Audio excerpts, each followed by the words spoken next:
What's up, dudes? It's the Vigorous Q&A. The weekend starts here. A couple updates. Today or this week I did 2 podcasts. We did the Anabolic Roundtable episode 4. Yes, we're at episode 4 already. Did I just mess up my camera? No. Okay.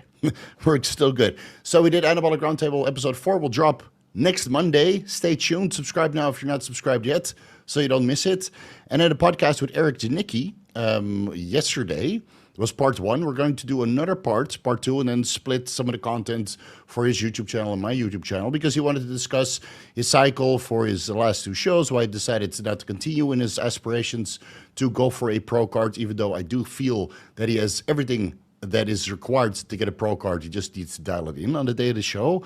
So we discussed that, and then on part 2, we're going to review his blood work and go over a couple questions on what is interesting for his YouTube channel. So stay tuned for that. They'll also drop next week. And do me a solid. You guys might have remembered maybe 3 or 4 years ago that I asked you guys to subscribe to the Think Big Bodybuilding Media channel right when they were about to hit 10,000 subscribers. They're about to hit 30,000 subscribers now. So do me a solid. Go over to the Think Big Bodybuilding Media channel, subscribe to Scott McNally's podcast YouTube channel, and bring him to 30,000 subs. That would mean a lot to me because I've been following that YouTube channel for ages now, and it's still one of the best hardcore bodybuilding sources that we have on the interwebs. All right, so that's pretty much it. The deep dive for SLUPP332 is done. I already started on the deep dive for Mirabegron. The Nandrolone deep dive is done. I just need to start recording. I've been a little bit lazy, to be honest, to record, but I'm in a good mood again. And the views are picking up because everybody's back from holiday. So September is when all the magic is going to happen. And we'll do a deep dive on Methylene Blue. So stay tuned for all of that. All right, that's pretty much all the updates that I have. Let's see, any complaining in the chat about the audio? No, then I guess everything's good. Let's get started with some membership questions. We're going to go for about 2 hours because tomorrow I go on a 3-day holiday and I need to wake up at 10 a.m. So I'm going to cut it off at 2 a.m. It's 12 a.m. now, 2 hours. That's all you're going to get. Get your questions in because when I'm gone, I'm out of here. Okay. Hey, Steve, have you always been a fan of a ketogenic diet? What is the main reason for liking them? What fruits do you have post-workout? What are your ketosis range you aim for? Thanks. It's been a while since I measured my ketone levels, but I usually feel when I'm in ketosis, so that's where I'm going with. When I'm fasting, I'm in pretty deep ketosis. What is it, a 4 or a 5? But I think during the week, it's probably a 3 or I'm probably mistaken here. Who am I kidding? It's been ages since I measured my blood ketone levels because I had a ketone stick that I bought with the link down below that you can buy on Amazon, but it broke and I haven't tested it since. So yeah, a good reminder to buy my own shit. So I tend to get high in my own supply. I've been a fan of ketogenic diets since I was 18, 20 years old. I think I was just going through the diet, see what would work for me for a cutting phase, obviously.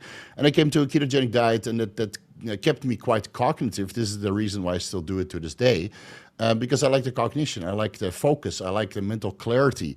I like that I'm slightly cognitive enhanced until the later stages of the day. I mean, it's 12 o'clock now. I woke up at 12, so basically this would be 8 p.m. for you guys in the evening if you wake up at 8 o'clock in the morning.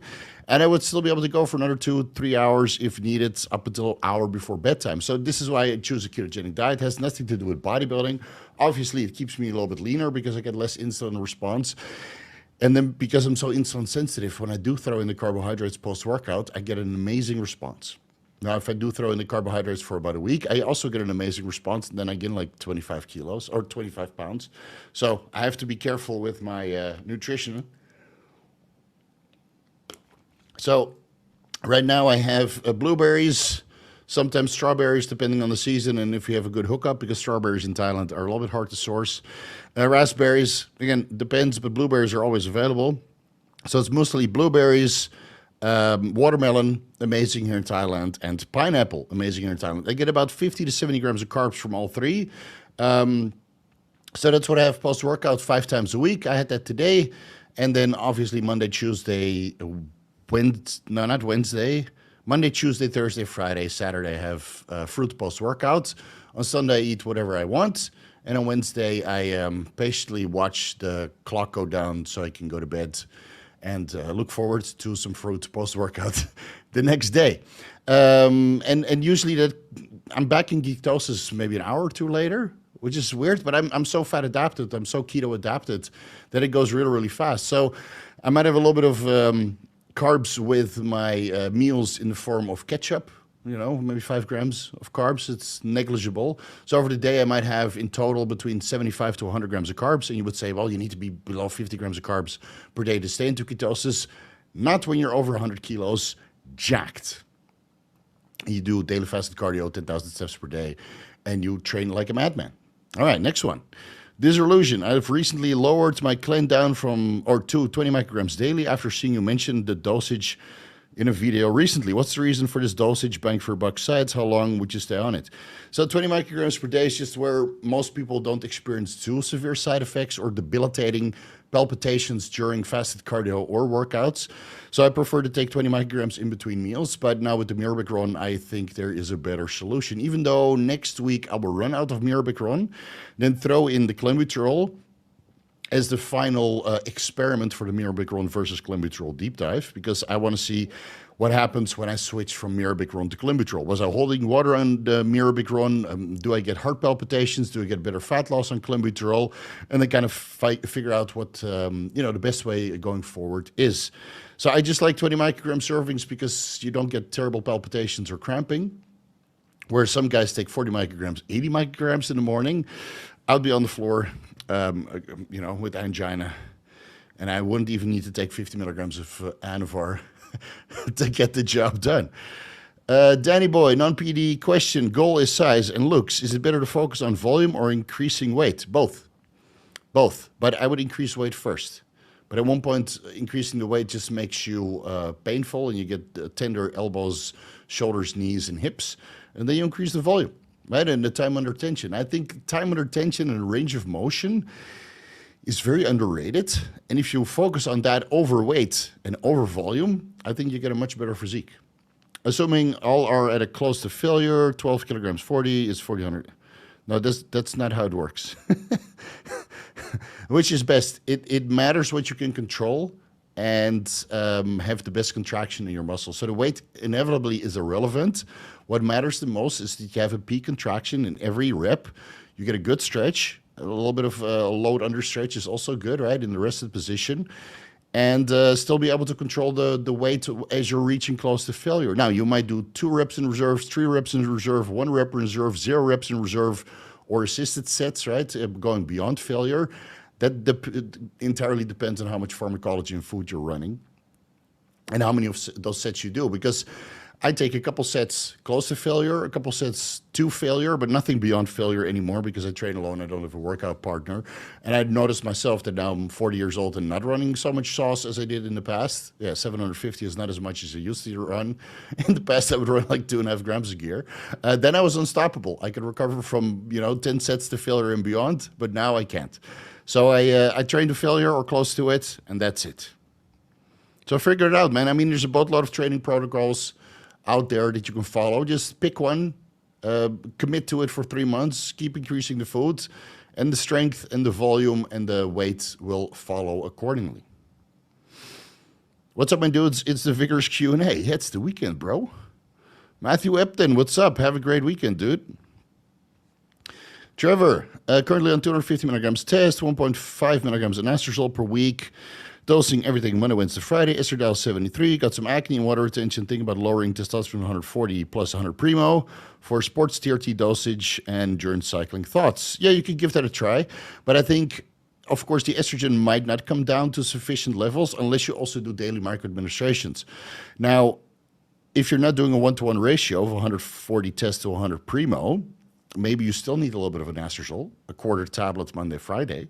But I think if you mix 140 test cypionate or enethate with 100 Primo into a sterile vial and do daily subcutaneous microadministrations, your estradiol should be about 40. But because you don't have these hormonal fluctuations, the acne should be mitigated as well. So these are the things I would look into. And then the rest is hygiene, removing all the dairy products. And, as a last resort, you could do doxycycline or a topical antibiotic on the places that you have acne, or Accutane or a topical isotretinoin cream to resolve those issues, right? So hormonal balance in this context is the most important. And then after that, look into alternative treatments to get your acne under control.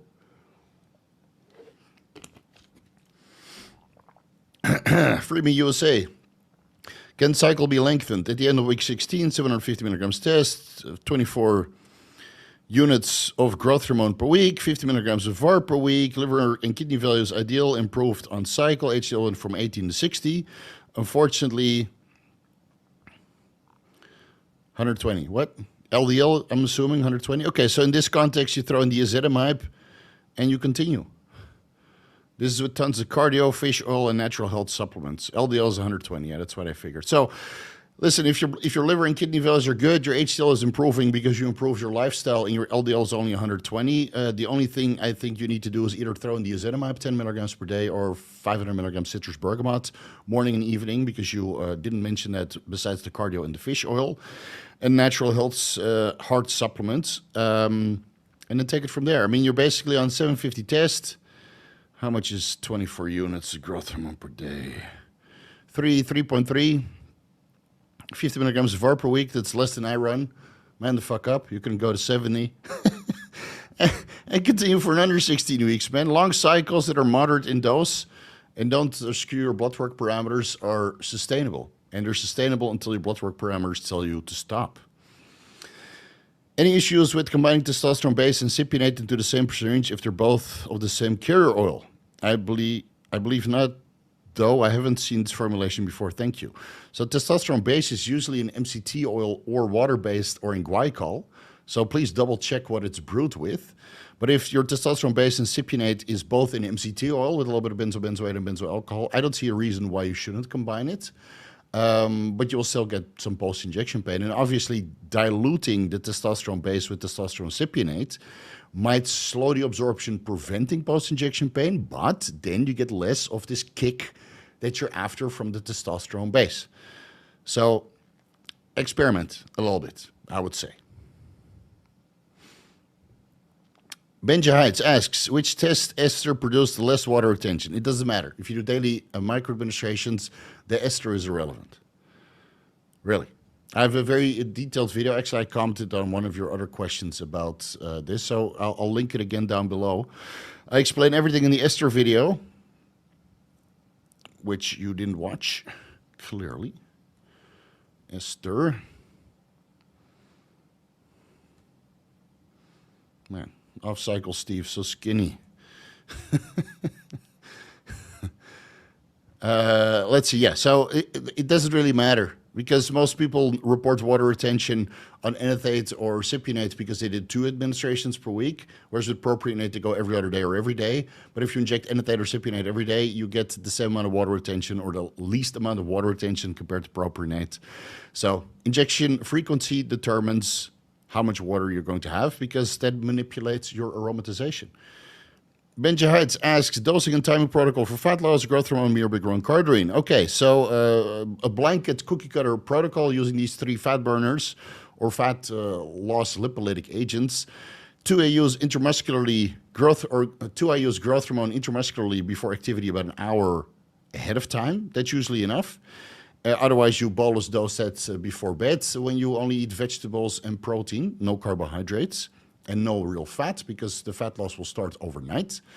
And of course, the thermogenic effects of the protein boosting your metabolism might potentially help with fat loss, catabolizing and eating away at the fat that you just liberated from growth hormone. Growth hormone is not a fat loss, or it's not a fat burning compound, but a fat liberating agent through hormone sensitive lipase. 50 milligrams Mirabegron before activity, 50 milligrams before fasted cardio, about 30 minutes to an hour, works quite fast. Same for your workout. And you might be able to take another dose later in the day, again, if you don't have so much carbohydrates at night or fat sources at night. So you might be able to dose that another 50 milligrams with your growth hormone before bed, because it doesn't stimulate your heart rate and it doesn't seem to keep me awake. And neither did I hear any reports of people staying awake on Mirabegron when they take that around bedtime. Cardarine, 10 milligrams before fasted cardio and 10 milligrams before the workouts. Good luck. Luke's asks, on testosterone and ethate, 125 milligrams per week, 350 hours HCG 3 times per week. Also tried up to 500 hours 3 times per week. No increase in ball size or low volume. Even no increase in estradiol. Tried many vials of reputable underground HCG. Why is the HCG not working? Sometimes reputable HCG is not working because it's underdosed. From Chinese generics. Chinese generic, your purified HCG is usually 1,000 IUs per vial. So I would go with Merck Ovitrel, recombinant HCG. And then you would get great response. And otherwise, check your beta HCG levels. On 500 IUs, HCG, subcutaneous the day before, checking your beta HCG levels on blood work, it should be about 12 to 15 milli IUs per milliliter on your blood work. And if it's any lower than that, then the HCG is bunk. Honestly, guys, what I mentioned in the HCG deep dive, most of the generic HCG is just shit. Go with Merck Ovitrel. That worked. It has worked for me, and my balls were on fire. Great balls of fire, yes, please. The Beerbarian, nice. The Beerbarian asks, anything to reduce nerve inflammation? When it's ulnar nerve flares, it incapacitates me. I've got zero connection in my left biceps. Keto helps, but overextension just fucks me up. Thank you, sir. I'm not too familiar with nerve inflammation. You could look into ARA290. It's a peptide that helps with nerve growth and might prevent shingles to a certain extent. TB500, BPC157 can reduce inflammation in the nerves, and then maybe there's cerebrolysine, but that will be mostly in the brain, not in the nerves or nerves ending. So ARA290, TB500, BPC157 around the site of injury. And if you might want to do an MRI to see if there's any structural issues causing this ulnar nerve to flare up, depending on water retention and structural issues that cause inflammation in that area, kind of pinching the nerve. So do an MRI, maybe a Pronuvo test. Chase Irons just got a discount for $300 off, which I might be inclined to do as well, but then I have to fly to Los Angeles from Las Vegas. Joe Mac Truck asks, tins of steel, what is the shelf life of not growth hormone, GHK copper after reconstitution? If you mix it with bacteriostatic water, I would say 2 weeks. Does it need to be refrigerated? Yes, just to be safe. Can I mix test Deca and Primo same syringe? Yes, if it's all oil-based. And my test is castor oil, Bayer Testosterone, right? And the underground labs that I'm using is an MCT oil. So I'm mixing all of that. Can I mix GHK copper HCG in the same syringe? That I would not do because some of the binders or the preservatives of the GHK copper or HCG might denature the other person's or the other protein. So I would not mix peptides together, but oil-based steroids, yes, you can mix together. Dumpster Buster asks, will HDL keep decreasing or find a steady state on 20 milligrams Anavar every day if the dose is kept the same? Now, at one point, it will drop and then stabilize. So let's say you started at 60 with an HDL and you started at Anavar with a testosterone base of TRT. Might drop to 40 and stay there, 35 and stay there. And if you increase to 25 milligrams Anavar, it will get lower. So it seems to be a dose-dependent decrease. And then if you don't change the dose, the decrease should not occur. Unless you're doing everything wrong, right? You're not doing the daily fasted cardio, you're not taking this fish oil and the citrus bergamot, et cetera, et cetera, et cetera. So that still needs to be in place. Innovative Fitness Products asks, what is the time frame for sublingual absorption of oral once tablets is dissolved or raw powder in oil is applied to oral mucosa? To put it simply, how long does it have to remain under the tongue? I've tried anything between 1 hour to 5 minutes, and it seems that 10 minutes gets the job done. Yeah, so take me as an example. I take my sublingual Anavar right before I drive to the gym with my motorbike. Then I slosh it in my mouth as I'm driving there. And then I swallow it as soon as I get to the gym, the remainder. And it's about a 10-minute drive, and then as soon as I start pumping up, I can notice the Anavar in my bloodstream. So I would say that 10 minutes is enough. Hyperborean Engineer asks, thank you, Steve. Added way more vegetables and fiber on my cuts. Most energy I've had in my life, under 50% for the first time. Lifts are going up, vitamins is not the same as vegetables. Mood is excellent. I got a hack for you. Get a air fryer and then throw in some kale and green beans and other leafy vegetables like broccoli that, unless you don't like FODMAP foods, right? Unless broccoli makes you fart like crazy, which it does for me. So I get kale and the green beans, chop that up, and then I apply a slight coat of extra virgin olive oil from a spray. You throw it in the air fryer, and then it's so crispy, dude. Oh man, it's my new fetish. I have it every single meal. So I have a whole bag of kale and maybe a handful of green beans, chopped that up, small pieces, sprayed with olive oil in the air fryer 15 minutes while I'm cooking my eggs or my steak or my chicken or my salmon. And then I have a little bit of crispy kale. I put my protein on top, a little bit of chia seeds and a little bit of ketchup, maybe a little bit of almonds here and there if I feel naughty. Yes, please. This Illusion asks, another keto question. I'm taking electrolytes twice daily, AM, PM, post-training. My vascularity is fluctuating quite a bit. Could that be that I need more electrolytes? I was unsure if limits on 25 milligrams tolmosartan daily taken PM, as you said, to be careful with potassium and tolmosartan. Thanks again. Okay, so he's worried about his potassium levels. Do some blood work first. See where your potassium levels in serum are at upon waking in a hydrated state.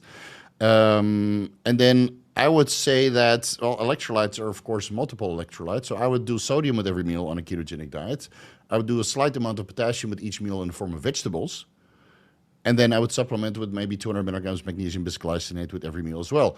Now, the calcium you can get from your animal meat sources, right? And kale has a good amount of calcium. Don't tell me about oxalates. I don't want to fucking hear it.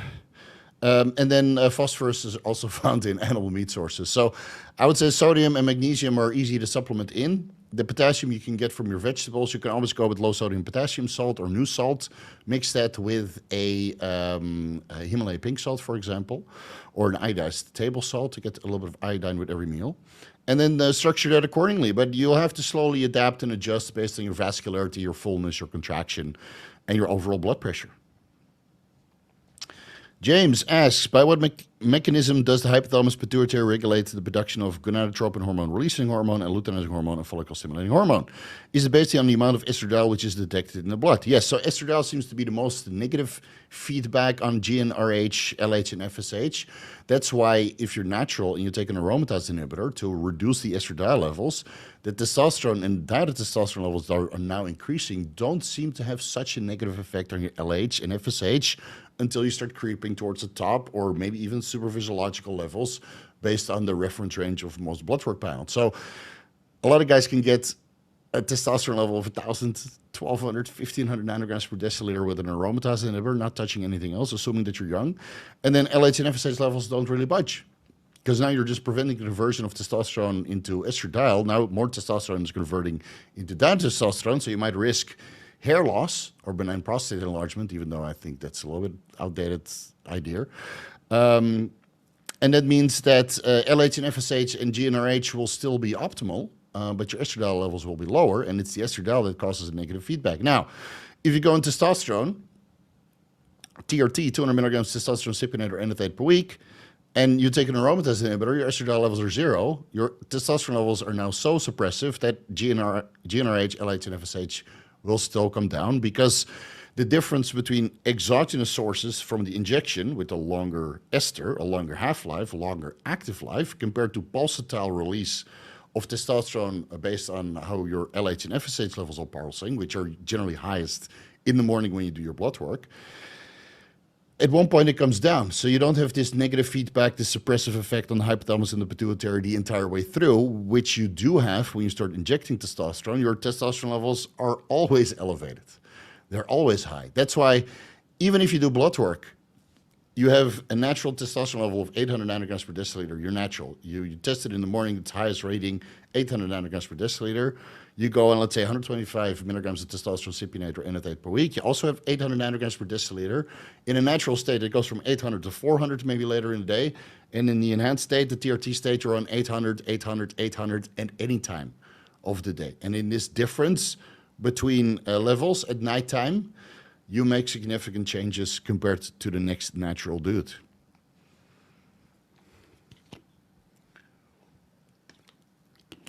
Can we get another quick SSRI update? I believe you stopped and are using now methylene blue for now future plans. So I will use methylene blue at least while I'm cutting.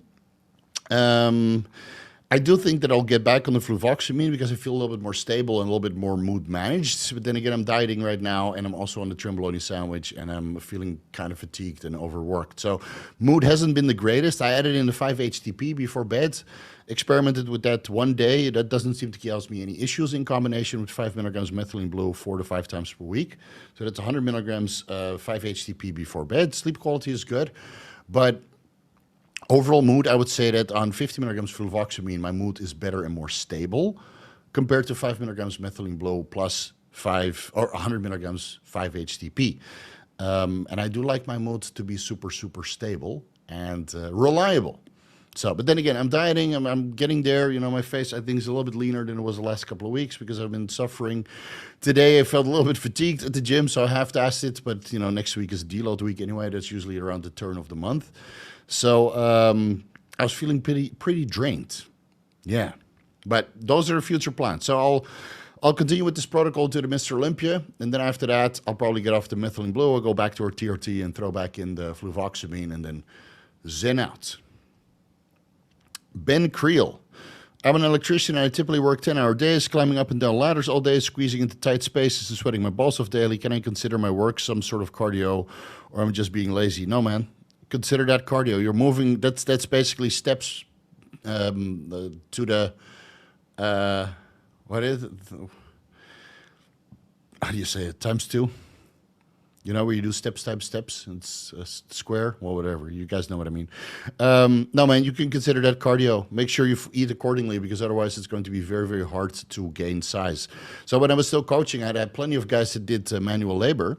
And some would be, tiling roofs or doing yard work or construction or warehouse work. These guys are on their feet 10, 20, 25,000 steps a day, lifting crazy heavy weights and sweating a lot.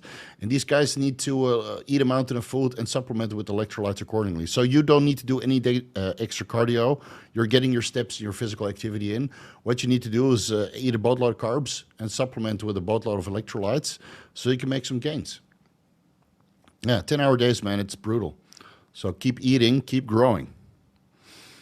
Right, and if you have a little bit of money for testing growth hormone, then by all means, supplement that in. You've well deserved it. Carlos, welcome to the Vigorous crew. Blue STI, what's up, bro? Randy, new member, nice thumbnail. This is the Vigorous Steve, Belgian Blue. Good times.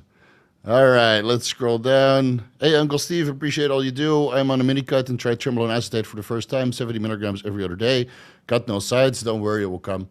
After 2 weeks, blood work shows cystatin C is 1.13 milligrams per liter. Seems like trend is a no-no.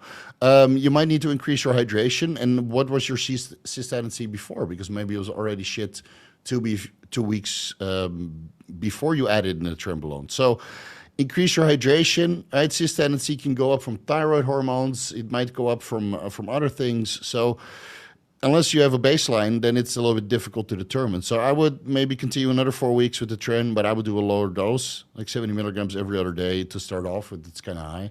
I would do maximum 150 milligrams per week. I mean, I take 25 milligrams per week, and look at this. All right, look at that. Look at that shit.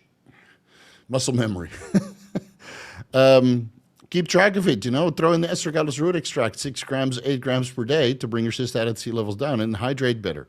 Because maybe it's just an hydration thing. If you went in for blood work and you didn't drink 1.5 liters of water, then you're clearly dehydrated, and the cystatin C doesn't mean anything because it's not representative of where you were. Okay, cystatin C goes 0.8 to 1.5, EG over 70, running 4 grams astragalus root year-round. Okay, well, you might have a problem there. See what happens. Next time, make sure you're hydrated when you do blood work. And if you were hydrated and you did blood work, then yeah, I would take the trend out. Steve, thinking about coming to Thailand for a few weeks. Want to screen all of the cancer markers you recommended getting checked. Can you recommend a specific place? Estimated cost. I think the cancer markers are about $100 at BRIA Lab. I'll link it down below. Let's see. This is the place that I always go to.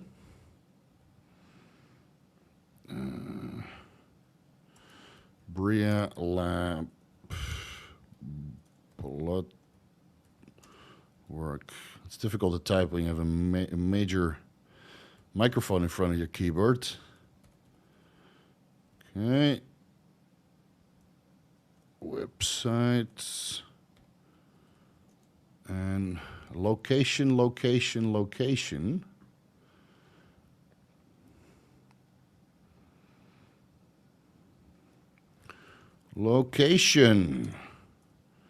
All right, it's right down below. So they have all the markers right there. So just when you go there, go to the vigorsteve.com/markers for your first cycle, bring up that list, just test everything. Not just your cancer markers, because it's reasonably inexpensive. Did you hear about try carbless post-workout diet? Maybe for insulin users, even without insulin, gave me the best recomp ever. I was full natty then. No, I like some carbs post-workout, but if that works for you, it works for you, man. Hey, mate, my blood pressure is around 140. Are you the same guy that asked Chase Irons about this? Throwing some Tomasartan, buddy.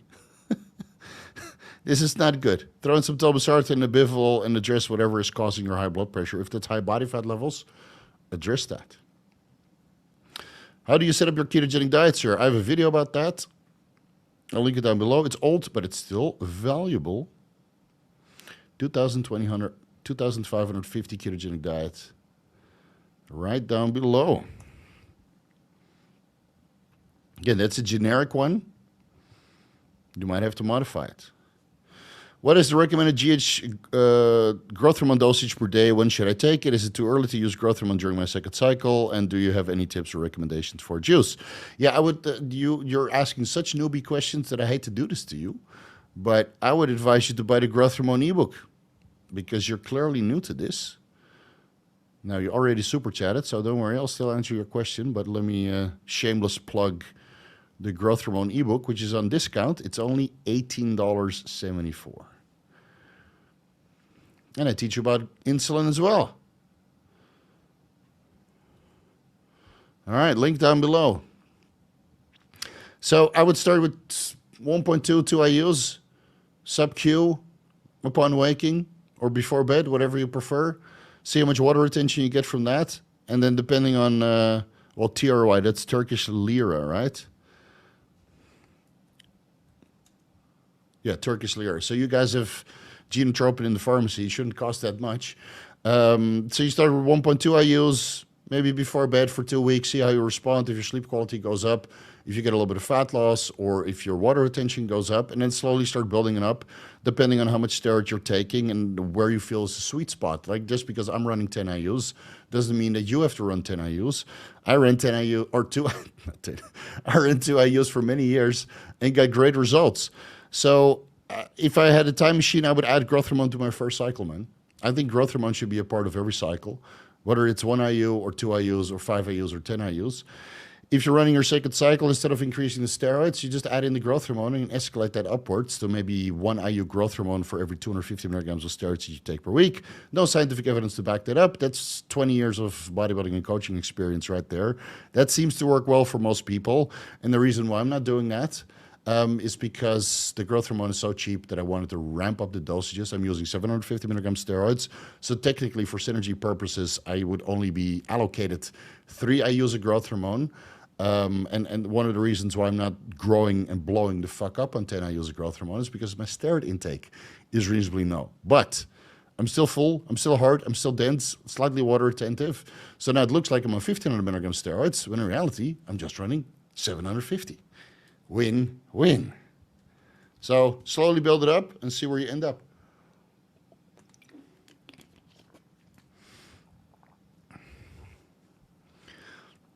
I've been taking 2 IUs growth hormone in the morning and 2 IUs before sleep. Is it better to switch to 4 IUs in the morning and let natural pulse growth hormone happen at night? I'm in my 40s. If you're in your 40s, don't count too much on a natural growth hormone pulse. And since you're taking 4 IUs of growth hormone per day, whether that's split or in the morning or in the evening, whatever, your IGF-1 levels are continuously elevated, and that's a negative feedback to an additional growth hormone pulse at night. So you could do 4 IUs in the morning, and then you will need to megadose melatonin and a couple other amino acids. I have a video about this. Of course, the growth hormone cheat sheet. Come on. Which growth hormone is best? And then the growth hormone cheat sheet. Give those two a watch. God, I made so many good videos, man. It's amazing. I hate to tout my own horn, but this shit is gold. Watch those two videos because I explain how to naturally increase your growth hormone pulse at night with various over-the-counter supplements. And when I took 30 milligrams melatonin, my growth hormone levels in the morning were like, was it 5 or 6 nanograms per milliliter, which is pretty fucking good for a 40-year-old. It's not bad at all. And I was taking growth hormone, but that was also before fasted cardio. So not a bad thing. Hey, big man, what is your pre and post-surgery stack? Going in for hernia surgery in a couple weeks. Well, how many times are we going to go over this? There's a whole video series about the tendons of steel. So, Anavar, BBC 157, TB500, GSK copper, growth hormone, or growth hormone secretagogues. It's the same every single time. Yeah. So the pre, I would not take anything pre if you're going in for hernia surgery and you're undergoing full anesthesia, because the anesthesia might be less effective or more effective depending on what you're using. So I would stop everything 2 weeks before, man, just to play it safe. Now, you're not specifying if it's a back hernia or an umbilical hernia, but I would still just drop it down to nothing and play it safe. Yeah, will you feel like shit? I'm sure, but you'll feel like shit after surgery also. Post-surgery, you can do 1 milligram TB500, 1 milligram BPC 157 around the site of the injury. You can do topical GHK copper or palmitate, GHK, right? That seems to permeate into the skin a little bit better than GHK copper itself. 10 to 20 milligrams Anavar per day. 2, I use growth hormone 2, 3, 4 times per day, or growth hormone secretagogue, right, depending on what you can afford, what you feel comfortable with. And then the complete collagen synthesis stack that I detail in that video. So that's collagen type 1 and 2, collagen type 1 and 3 from hydrolyzed bovine hides, collagen type 2 from the connective tissue of chicken feet, I believe. Boatload of protein in your diet, vitamin C, hyaluronic acid, and that should get the job done, man. Plenty of rest. Where do you think Bitcoin is going next? So I just posted a short on my Instagram. I did a lot of technical analysis the last couple of weeks. And based on historical analysis, I would say that if we get another retracement in September, it wouldn't surprise me that it comes down anywhere between 46,000 to 51,000. But time will tell. You know, who knows? We're a little bit early in this cycle, so maybe it starts shooting up. I know they announced the rate hikes, so everything changes. But keep watching the chart. I'm all out. I sold at 62, and then I was waiting for a retracement. So maybe that's a mistake. Maybe not. I got in at 50, 52. So from 50, 52 to 62.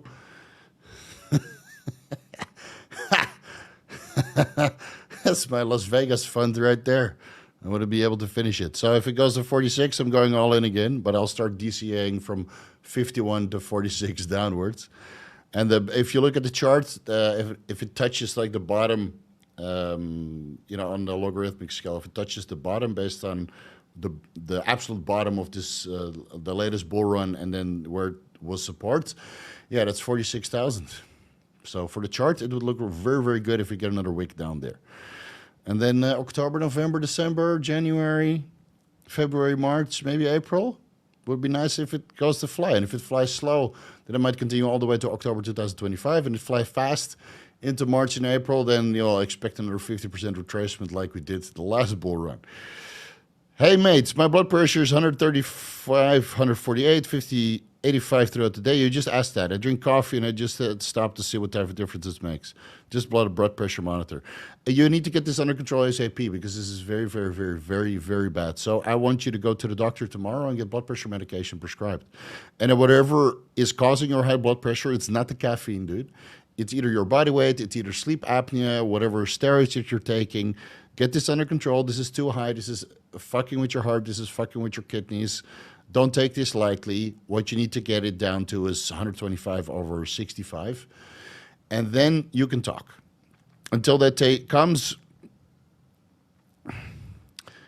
I'm heading to Thailand next week. Do you do one-on-one consultations? No, I only do online consultations because one-on-one consultations takes too much time because of the travel time. So you can contact me wherever you are. And if you're coming to Thailand next week, it's very easy to buy telmisartan and Nebivolol or other blood pressure medications over the counter here at the pharmacy. But this you need to get under control. And if you're having this high of a blood pressure in your home country, come to Thailand where it's screeching hot and everything contains MSG and sodium, then your blood pressure is really going to be high. So I would get on this ASAP, man.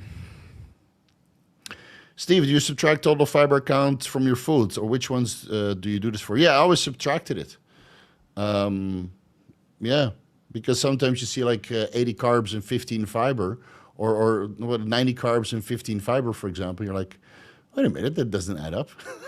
So I would just subtract it. Is that a mistake? Perhaps. It doesn't really matter if you keep your portions consistent. Then you can track progress that way, right? So you're not reducing fiber content or carb content from food. You're reducing portion size, and then maybe supplement with fiber in the form of vegetables when the fiber content of your carbohydrate sources are going down. I mean, dude, I have a little bit of fruit, and the fruit that I have, the watermelon and the pineapple and the blueberries, how much fiber is that? 5-7 grams? The rest is coming from vegetables, dude.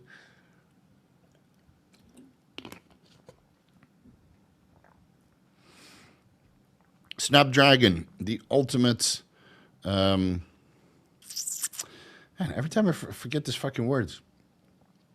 That's late. Processor. Snapdragon processor. Best non-amphetamine PEDs for long hours in tech sector. Dihexa. Methylene blue. Methylene blue keeps me pretty sharp. I'm not super sharp right now, but man, it's like 1 o'clock in the morning. Methylene blue and dihexa, maybe Nupept. Kale, green bean in the air fryer, 50 minutes at what temperature? Can chia seeds be cooked too or no? I don't cook my chia seeds, I add that in the end. And I put the air fryer at the maximum temperature because it's only 15 minutes. So my green beans and kales are obviously washed. So it contains a little bit of fluid and moisture. So 50 minutes in the air fryer, maximum temperature, I think it goes up to 220 degrees Celsius. And then how much is that in Fahrenheit? Celsius to Fahrenheit. That's 430 Fahrenheit. And yeah, basically the max. Crispy as fuck, man. Chia seeds I add in raw. Aaron. Here it is. What are your thoughts on using an SSRI in high doses DECA and Tren? Well, yeah, you could. I'm not against SSRIs if you build them up slowly, because the side effects are pretty severe if you start them at the maximum dose. So with the fluvoxamine, I started at 25 milligrams per day for 8 days, then 50 milligrams per day for a month. Then the first time I ran fluvoxamine, it was 75 milligrams for 3 months, and then 100 milligrams continuously. But I built it up slowly, and every time I increased it, I got some intestinal upset and felt a little bit weird, but that usually went away a couple of days later. So this time I went on 50 milligrams fluvoxamine, 25 milligrams for 8 days, and then 50 milligrams continuously. And that sat quite well. And then switching to vortioxetine, I had no issues until I noticed that my dick was no longer working. And then I switched to methylene blue, but I had no withdrawal. So that was cool, right? I had no withdrawal coming off the SSRI. So I think methylene blue has a place to come off SSRIs if you just want to get off it quick and do something else, because the MAOI inhibition and the serotonin increase seems to be sufficient enough to keep you in a good mood, albeit not as good as on an SSRI, but at least prevent these terrible side effects of brain zaps and, hot, cold symptoms. And yeah, I mean, the side effects of SSRIs are kind of brutal. So I got none of that. So that's pretty cool. Here we are. Filippo's Gym. You remember, right? What happened? Why are you donating? Hey, coach, when should I stack insulin with growth hormone? How many units? I can't give you a blanket answer to that. Come on, you know this. The insulin use depends on your carbohydrate intake and how much carbohydrates you're eating and your glucose monitor. So what I'm going to do is link you the insulin ebook. It's not what you asked for, but that's all I can do, man. That's all I can do because insulin use, there's no blanket shit for this. 1 IU per 20 grams of carbs, and that's all I can tell you. Because it's way more nuanced than that. Sorry, buddy. Give that ebook a read. It's linked down below. Can the use of berberine be helpful to avoid having to resort to insulin right away? So if you're worried about loss of insulin sensitivity from growth hormone, yes, the scientific literature does show that you might be insulin resistant. But guess what? Testosterone improves insulin sensitivity, and activity also improves insulin sensitivity. And not eating like a fucking asshole and eating your diet properly, like a real man should, also helps with insulin sensitivity. So if you take a little bit of growth hormone and you live the lifestyle, you take a little bit of testosterone, you go to the gym, you do that fasted cardio, and you eat healthy, even at 10 IUs per day, I don't think you have to worry about loss of insulin sensitivity unless you do 2 IUs every 2 hours. And you're basically taking MK677 or Ngenla, right, with a long-acting life. Then you might have to, look into it. But pulsing growth hormone once or twice per day, living the lifestyle, I don't think you have to worry about insulin sensitivity. And if you're worried about it, take berberine before bed. That's what I do on Sunday. On Sunday, I eat like a fucking asshole. And I take berberine in the morning and in the evening, And if I were to take growth hormone with that, if I wanted to feel naughty, right, I had a boatload of healthy food on Sunday, not cookies and ice cream and that kind of stuff, but if I had a boatload of healthy food and it was like, you know what, I did okay, I'm going to still pin 10 IUs of growth hormone, I would take 25 milligrams empagliflozin because it's a glucose or sodium glucose type 2 inhibitor. And if my blood glucose levels runs a little bit high during the night, then from all of the hydration that I had over the day, I would pee out the excess glucose that would otherwise raise and ruin my insulin sensitivity and cause insulin resistance. All right, so berberine and empagliflozin.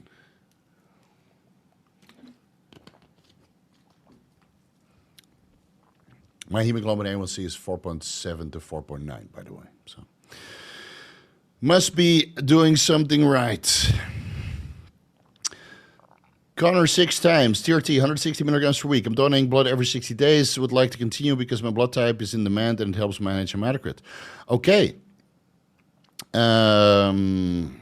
You need to supplement with a B vitamin and eat plenty of iron because every time you donate, you lose iron and B vitamins, which are required for red blood cell production and hemoglobin production. And you might also want to supplement with copper because copper helps with iron absorption. You might also want to supplement with vitamin C because it also helps with iron absorption. And every 60 days, you might deplete yourself of iron. So if you want to help other people by donating, then supplement accordingly. Yeah. If your blood type is in demand, then go for it, man. Go for it. You're doing the world a service. If you're a bodybuilder and donating every 60 days because you want to get rid of the hematocrit, I would scold you, but you're donating for a good cause, so go for it. Here we go. Before recent donation, my ferritin was 32 nanograms per milliliter. Recommended range is 30 to 500. Any tips on how to maintain ferritin on mild? Yeah, your iron levels are probably also low. So make sure you get plenty of iron in your diet. 8 ounces, 200 grams of beef per day, 1,000 milligrams of vitamin C with that, maybe 2 to 5 milligrams of copper from copper bisglycinate or copper in a female over-the-counter supplement multivitamin formula, because the men usually don't contain enough copper. For women, it's usually a little bit higher. And otherwise, take your male Optimal, supplement or Gorilla Mind multivitamin and throw in 2 milligrams of copper morning and evening. And then you have plenty of copper and vitamin C to absorb all of the iron and keep your ferritin levels elevated. That's what I would do. Cancer markers, $100 in Thailand. It's over $1,000 in the UK. And they arrest you for being naughty online. Time to consider moving. Everybody should consider moving here. I already get like 5 to 10 people coming up to me in the gym. So I pick a cue card when you see me. Pretty uneducated on growth hormone. How unhealthy is it long term? Watch the growth hormone, read the growth hormone ebook. It's not unhealthy, dude, if you live the lifestyle. Like if you eat like an asshole and you don't manage your blood pressure and you just go crazy high dosages, it's unhealthy. But that's not the growth hormone, that's your lifestyle. So if you live the lifestyle, I don't see a reason why you can't ramp up the dosages of growth hormone and stuff. No issue there.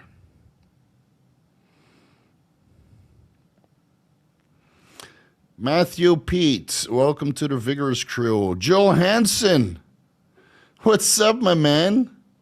Yeah, Thai food isn't the best for blood pressure, yeah. I should still visit that copper buffet. It's after I watched your video on copper. I know Joel was here in Thailand for a couple months, so he told me, Steve, you got to go to copper. You go to copper. It's one of the best buffets here in Thailand, but it's a little bit out of town. So I was like, yeah, okay, we'll go. And then he dropped the video. You dropped it a couple of weeks ago, right? And now we got to go. Yeah, we got to go back, Kate.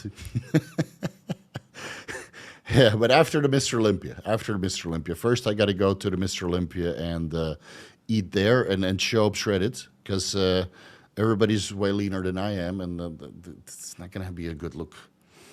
It's not going to be a good look. I'll see you in 6 weeks, Joel. I'm excited. Do BPC and TB500 go systemic? Yes. I broke my foot, can inject near the injury because I have a cast on it. So I'm doing 1 milligrams of sub-Q in my glutes. Yeah, that's fine. That's fine. Of course, you might get a little bit of a localized effect at the site of administration because when it goes in, it disperses and then it goes systemic, right? So some of the peptide might end up at the site of injury at a higher concentration compared to when it goes systemic. But if you have a cast, you could do sub-Q in your leg or in your foot, but based on the circulation of your body, it will probably go to the heart first and then go systemic. So I would just inject it, man. Yeah.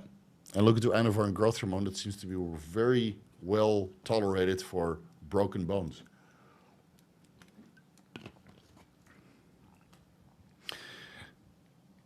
Steve, you got to go 2 extra hours for me. I'm watching my baby alone all weekend. Yeah, I didn't see a video of you, Chase. I was expecting to link your video, but then I didn't see it in my feed. Is Paul done already? Paul is done. I'm not going to go for 2 more hours, man. I'm going to go for 1 more hour, then I'm going to throw in the towel because tomorrow is a holiday.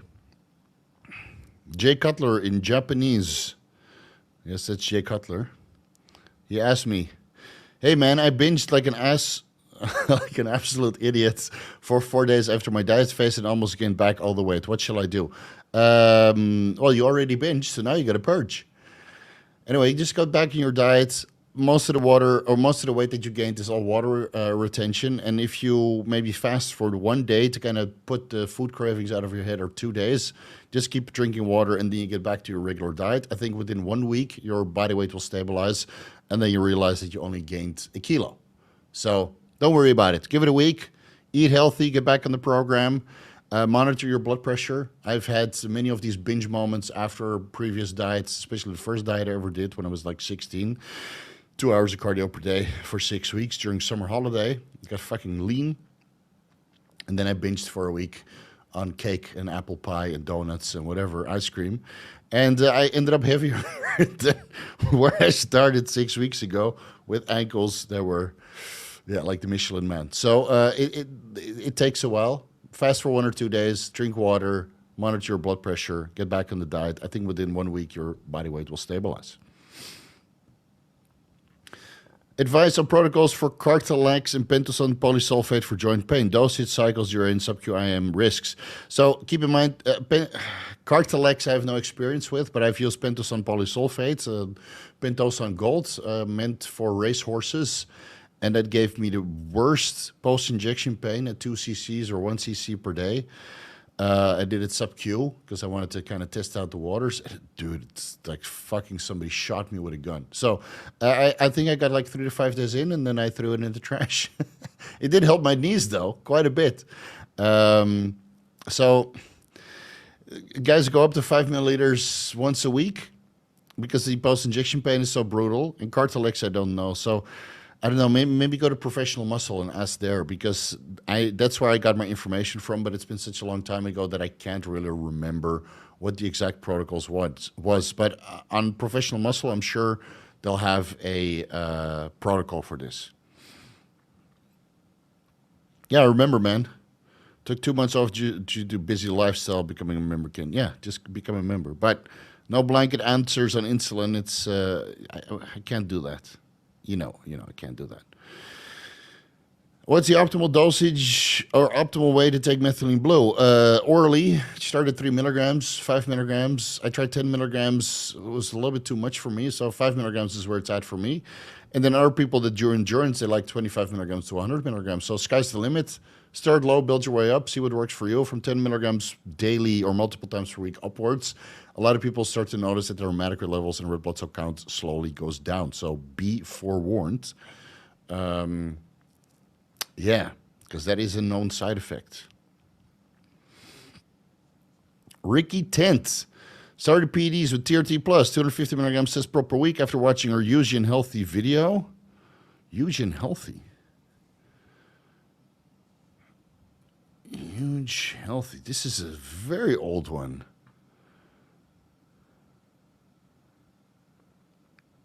Oh, that's a step-by-step cycle. Well, I have two. Yeah, that's sort of. I made one in 2020 and then 2024. So you've been doing this for a while. This already put me at 2,600 nanograms per deciliter. Is it too high as a sustainable starting point for a long first cycle, slowly titrating up? No, I would keep it there and milk your gains, man, because if you're, I mean, I did my first cycle on 250 milligrams testosterone enanthate, but this prop comprises is more testosterone because the propionate is less of the ester weight, or has less ester weight. So I would just keep it there and milk it. You could be on this cycle for 6 months and still make progress, you know, until you start to stagnate and then you go to 375, right? 250 milligrams a test, regardless of ester, I think is very sustainable, right? You do your blood work every couple of months, every 3 months or so, and then see where your lipids and your liver enzymes and your kidney function and hematocrit and all that stuff ends up. And you need to learn how to mitigate side effects, right, on this dose. And once you learn how to mitigate side effects and the gains stall, then you can increase. And only then can you increase because you need some experience on every dose. Like I have so much experience on various compounds and various dosages that I already know how my body is going to respond, right? And then even me, being super knowledgeable, I still forgot to add the glutamine back in. So now I'm on 20 grams of glutamine per day, and all my digestive issues are resolved that I had a couple of weeks ago, right? So sometimes you still make mistakes, even the boatload of experience. So now it's all smooth sailing for me. But yeah, shit happens, man. So you need to keep logs of everything that's happening to your body. And then because maybe 250 milligrams testosterone propionate over time causes you to metabolize magnesium faster, and then in the beginning you don't have any blood pressure issues, but then 3 to 6 months later into it, your magnesium stores are depleted because you're training so hard. And now due to the magnesium deficiency, your arteries can't relax and your blood pressure goes up, right? So you need to add in the magnesium to kind of combat that. So all these things slowly take time to set into place. And if you're already at 2,600 nanograms per deciliter, that's twice as high as I have, right? But I'm on a slew of shit. Milk it. You can titrate up to 375 when you have multiple blood works and you start to stagnate. Thank you, Big Sir. Love from Japan. This shirt is from Japan. It's my favorite shirt. It's from Japan.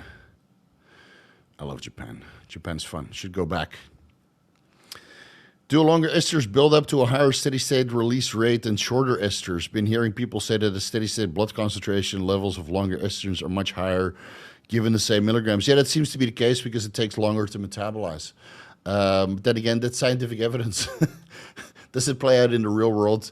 We don't really know because we're burning through these testosterone molecules a lot faster than general population. I mean, if you go to a gamma test, good luck finding a study on a gamma test performed in athletes. I think a gamma test was examined in transgender athletes, and 600 milligrams testosterone enanthate was examined in men, excuse me, who were not allowed to train. So do you identify as a transgender, well, wherever the starting point is, or a man who doesn't train? I didn't think so. What's the use of a gonadotropin hormone releasing hormone agonist in bodybuilding? Is there a legitimate use for it, just not viable? I heard some dudes talk about it. So you're talking about, what is it, triptorelin, buserelin, kispeptin works on a different receptor. I mean, you might be able to use 100 micrograms triptorelin as, oh no, it's an antagonist, or it's an agonist. No, it's an agonist. Man, it's been a while. 100 micrograms triptorelin in a single dose to kickstart your PCT. Some people respond well to that. Luteinizing hormone and follicle stimulating hormone levels go up. Just don't inject, what was it, 11.4 milligrams or 3.75 milligrams. Did it just say milligrams? Micrograms, 100 micrograms. Shit, 100 micrograms triptorelin, not milligrams. 100 micrograms, that's the dose to restart your HPTA. 11.4 milligrams or 3.75 milligrams is the castration dose. That's so much of an agonism that all of the gonadotropin hormone releasing hormone receptors are gone. And then you're no longer responsive to GnRH. Yeah, so, but I don't think it's viable. Because, you know, buserelin you would need to administer with a nasal spray, like 15 micrograms multiple times per day. Kisspeptin 10, I've never seen anybody have good blood work on it, and I know sometimes people show up in the comment section saying my TRT clinic put me on Kisspeptin 10 and my LH and FSH is in range, and I ask for the blood work, and they disappear. So can't take that serious. So I don't think they have a place. Just go with steroids, man. First cycle, I'm on Primo, 200 milligrams, test 250, VAR 20 milligrams per day. The Primo is kicked the fuck in. It's definitely my favorite compound. Second cycle is going to be 400 tests, 300 Primo, and of course VAR. Okay, so why don't you stay on this cycle, milk it for the 250 test, 200 Primo, and 20 milligrams of VAR, and then instead of doing a PCT, you just increase the dose to 400 tests, 300 Primo, and then 25 milligrams of VAR. And then increase the dose again with blood work in between. So if you love it so much, why are you coming off? Just run some HCG, keep your balls active, and then you do a PCT when you want to get somebody pregnant. What was the reason you had to add the glutamine in? So when you go on steroids and you eat a boatload of food, and it's a lot of protein, you might have a little bit of a thinning of the wall lining, right? Oral steroids particularly, even though I take Anavar sublingually, the last little remainder goes through the intestinal tract, and Tren is also pretty bad for your acidity level. So glutamine helps with your stomach lining, and once the stomach lining is gone, it doesn't matter what you eat, the food will digest in the acid, and it will irritate your stomach to the point you bloat like a madman. So I had like progressively worse and worse and worse and worse and worse bloating after my holiday. And first I thought, you know, it's Dubai food, it's the Holland food, it's just irritating my stomach. I need to fast for 4.5 days, which I did. That kind of fixed it, and then I reintroduced my diet food, and it was just getting worse and worse and worse. So then I went through my notes of previous cycles, and then I realized after I ate a meal that was a little bit hot, so I had some beef, and it sit in my stomach. It was literally like burning heat into my stomach, like stomach lining is thin, need to add in the glutamine, bought it glutamine, arrived 2 days later, threw in 20 grams, and it basically fixed it overnight. So yeah, if you have digestive issues and you feel the food sitting in your stomach and it's literally touching your stomach wall, glutamine, this is the way. Joel Hansen, still recommend copper. This is the buffet place in Bangkok, not copper supplements. Even after I went back a second time, I'll be going again when I'm back in Thailand later this year. Welcome to join. Yeah, for sure, man. Better than Vegas buffets. Looking forward to seeing you in LV. Yeah, for sure, man. Let me know when you're coming back. We can discuss this when we're in Las Vegas. And then I would love to go there. And then I'll come after Terzepatide, maybe join in a food challenge, because I know you love to eat. And I can actually eat a mountain of food as well, as long as I'm not on appetite suppressants. But right now, it would not be a good idea. Yeah, it would not be a good idea. Oh, we went through all the questions quick. Good stuff. All right.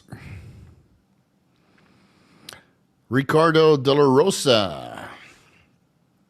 Hey, coach, I'm 34 years old, 6'9". Holy moly. 240 pounds, currently 13.5% body fat. Should I continue to diet down to 10% to start my first cycle or just start now? I'm planning on running 250 milligrams test weekly. Keep dieting, man. Keep dieting until you're 10%. And then start with 250, see where you end up. But at your height, you might need to ramp up the dose a little bit more because you're just a tall fucker. So start with 250, give that like 4 to 6 weeks, maybe 8 weeks. See how you respond, do some blood work, and then maybe go to 300 because you're tall. So you metabolize different than all the short kings out there. I mean, I'm 5'9", and I started with 250 milligrams of test weekly. But when I started, I was 200 pounds. So diet down to 10%, get on the first cycle, and then increase as needed.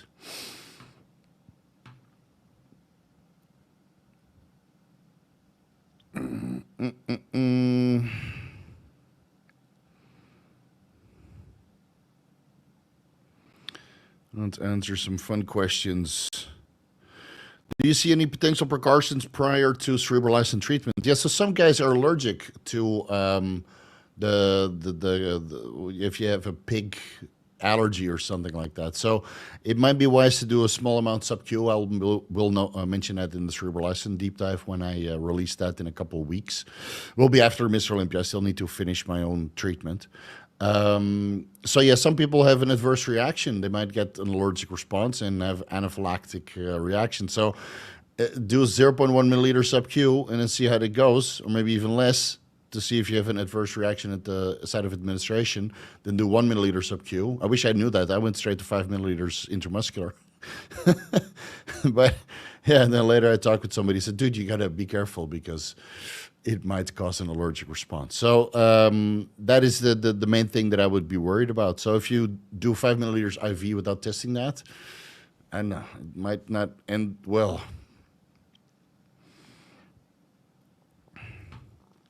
I show you 100 milligrams Primo per week together with 500 milligrams testosterone. Is it worth it to go that low in the Primo? Appreciate you, brother. Well, you're going from 500 milligrams of steroids to 600 milligrams of steroids, and that's worth it. But will you get the cosmetic benefits? Probably not. Will you get sufficient aromatase inhibition? Probably not. So if you can go to 300 test and 300 Primo, that would be better. And if you're buying those Bayer Remobolan amps for like $36 per per ampule, then I don't know, go with an underground lab. Don't ask me about sources. I'll put you in timeout.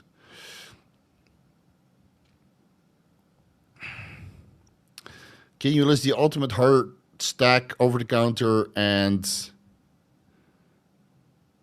I don't know what POM stands for. Cardarine, taurine, ubiquinol, magnesium, vitamin D3, vitamin K, fish oil, vitamin E,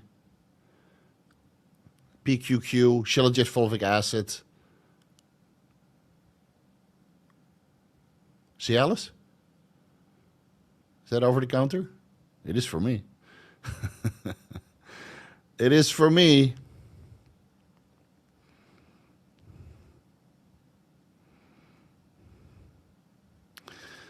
I have a question. If I had a friend that wanted to try Tren, what would be the best starter dose? You, Joseph, just say, I want to run Tren like a fucking man. Where do I start? Start with 25 milligrams per week and build your way up. Start low, build your way up. You can always reduce the dose or you can always increase, but starting high and getting all these side effects. I recorded a 1-hour segment with Kurt Havens and Dr. Dean St. Mart about how to mitigate Trenbolone side effects for the next anabolic roundtable. So watch that one first. Start low, build your way up. And don't ask for a friend, just ask for yourself. Be a man.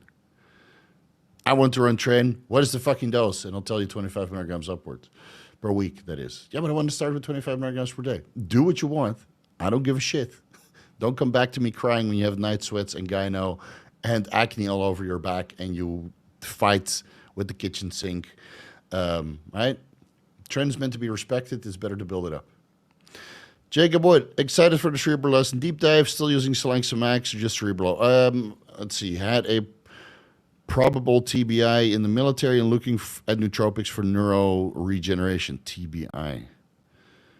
Don't know what that stands for, but it sounds like you had an injury. I'm still using Sumax maybe once a week with the nootropic benefits and to heighten my libido slightly, but Selank I haven't touched in a long time. I don't know, I didn't really like Selank that much. I found it too stimulating, even though some guys get stimulated from the Sumax. Sumax calms me, and Selank is quite stimulating for me. And 5 milliliters cerebral lysin before bed for 2 months. I mean, what more do you want, man? What more do you want? Prescription-only medication. Okay, so telmisartan and Cialis, but not at the same time. or Nebivolol, depending on how much gear you run. So if you do a chase iron cycle, Nebivolol, yes. If you do my cycle, probably not required.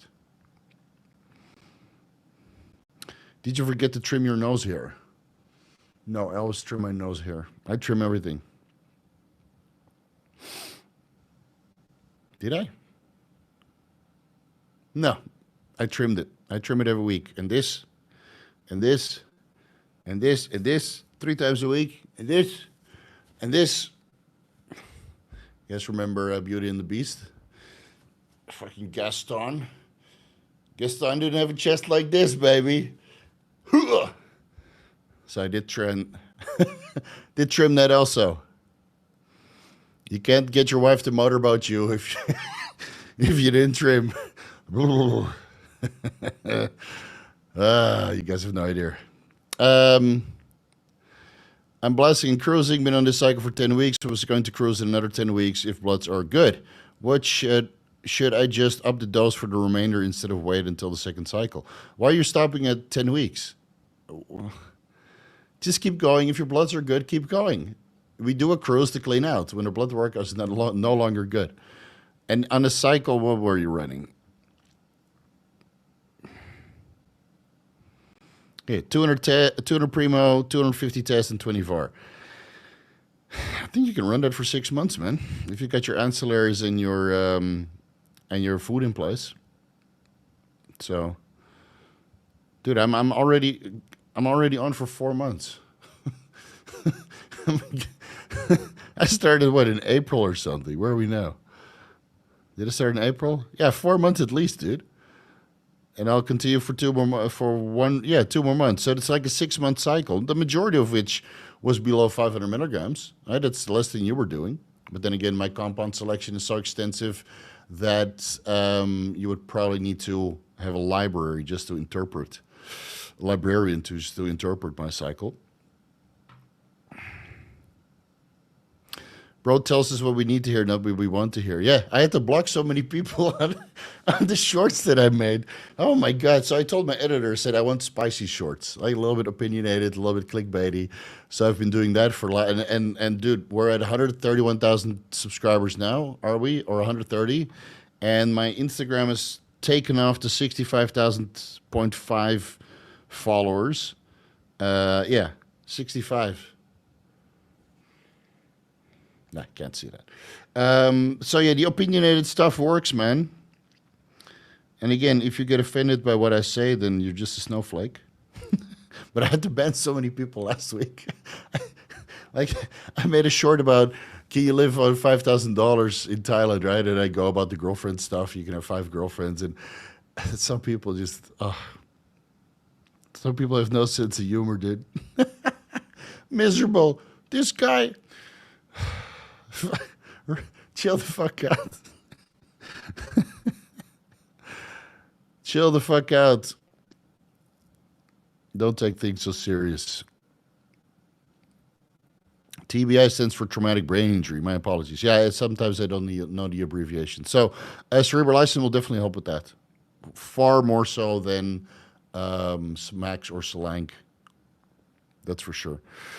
I've booked doctor for tomorrow. I definitely have sleep apnea. However, I'm quite fit. Body fat's around 20%. That's not fit. Below 12% is fit. And you might be healthy at 20% body fat, but if it's clearly affecting your blood pressure, along with the sleep apnea, so get that under control.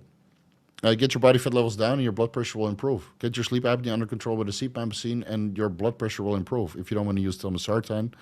And if it's more likely to be from TRT or sleep apnea. It could be from TRT, could be from sleep apnea, could be from a magnesium deficiency. Maybe you need Cialis. There's a multitude of different solutions for it, and you have to tackle all of them because it's way too high, man.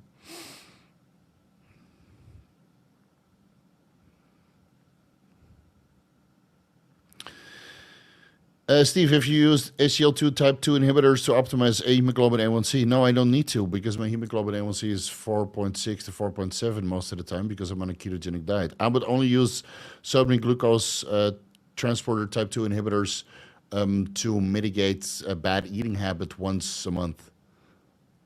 I don't need it. I eat good, man. I ate good. Like if I was blasting like 89 years of growth hormone during the off season and I was eating 1,000 carbs, then yes, I would take empagliflozin or dapagliflozin before bed. And then every time I went to the bathroom, it would smell like honey because I would pee out so much garbage. But like a lot of this stuff, yes, in certain models, it might improve longevity. Yes, in certain models, it might improve health markers. But if you're already doing everything you can to focus on longevity, you're already doing the blood work and you're doing the organ imaging and you're doing the antioxidants and the healthy eating and the lifestyle. Okay, I use a little bit of steroids. Okay, I might smoke a cigar here and there. Okay, I might drink a little bit of alcohol. Is it going to fuck my health? Maybe.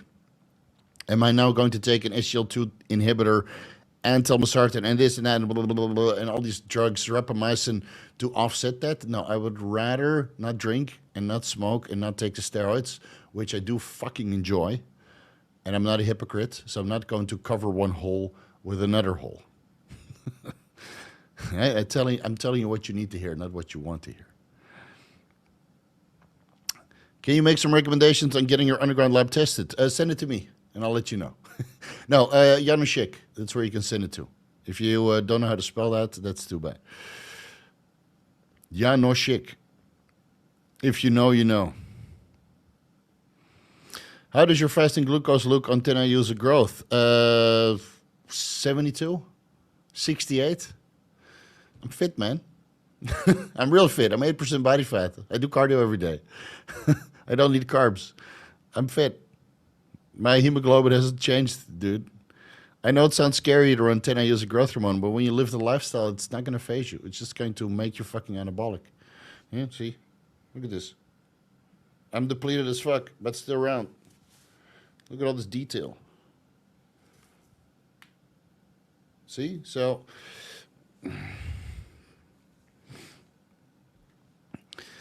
live the lifestyle first, and then you can ramp up the dosages. You know, I'm going to show you guys one thing from Chase that really hit home. I'm going to share my screen. 1 second. Let me get this video. And I really hope that you guys can hear it.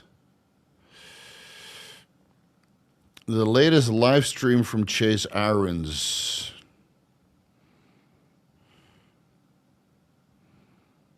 All right. Let me see. Present. Share screen. Don't copyright strike me, Chase. All right. Here we go. It's about maintaining my health and showing you guys that even on your baby doses, like you shouldn't have high blood pressure. Even on your fucking dose of, what was it? 400... What were you on? 400 tests, 600 tests, 500 NPP.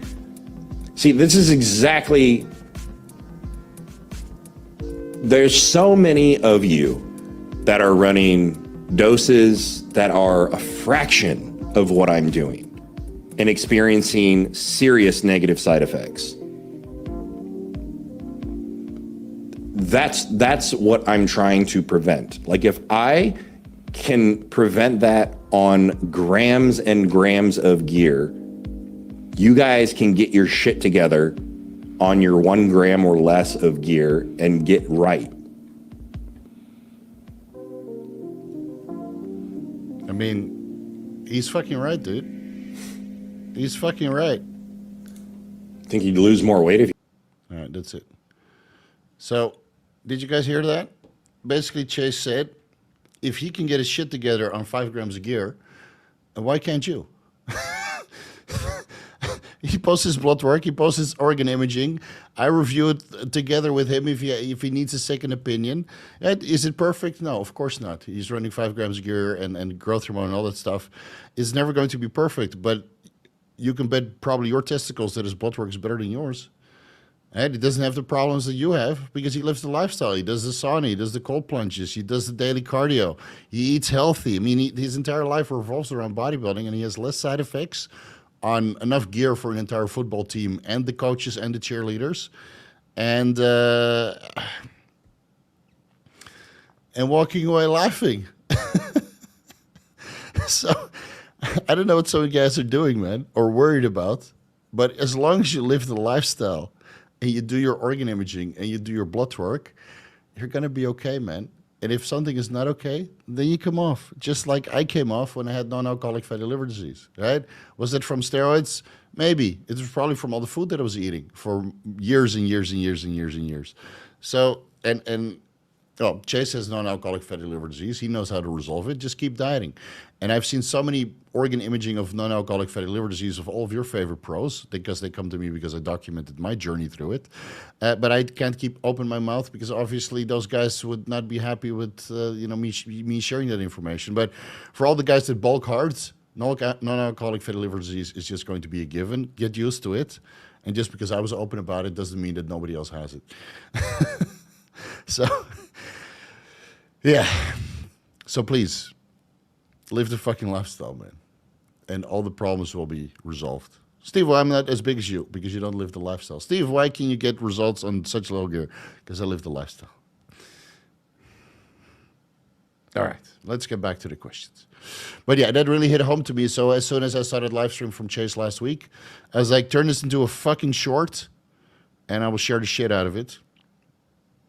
Because truer words have never been spoken. If Chase can get his shit together on 5 grams of gear, then why can't you? All right, back to the questions.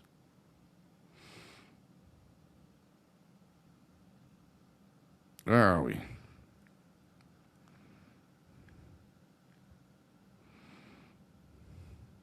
Where are we? I guess everybody stopped posting their questions now.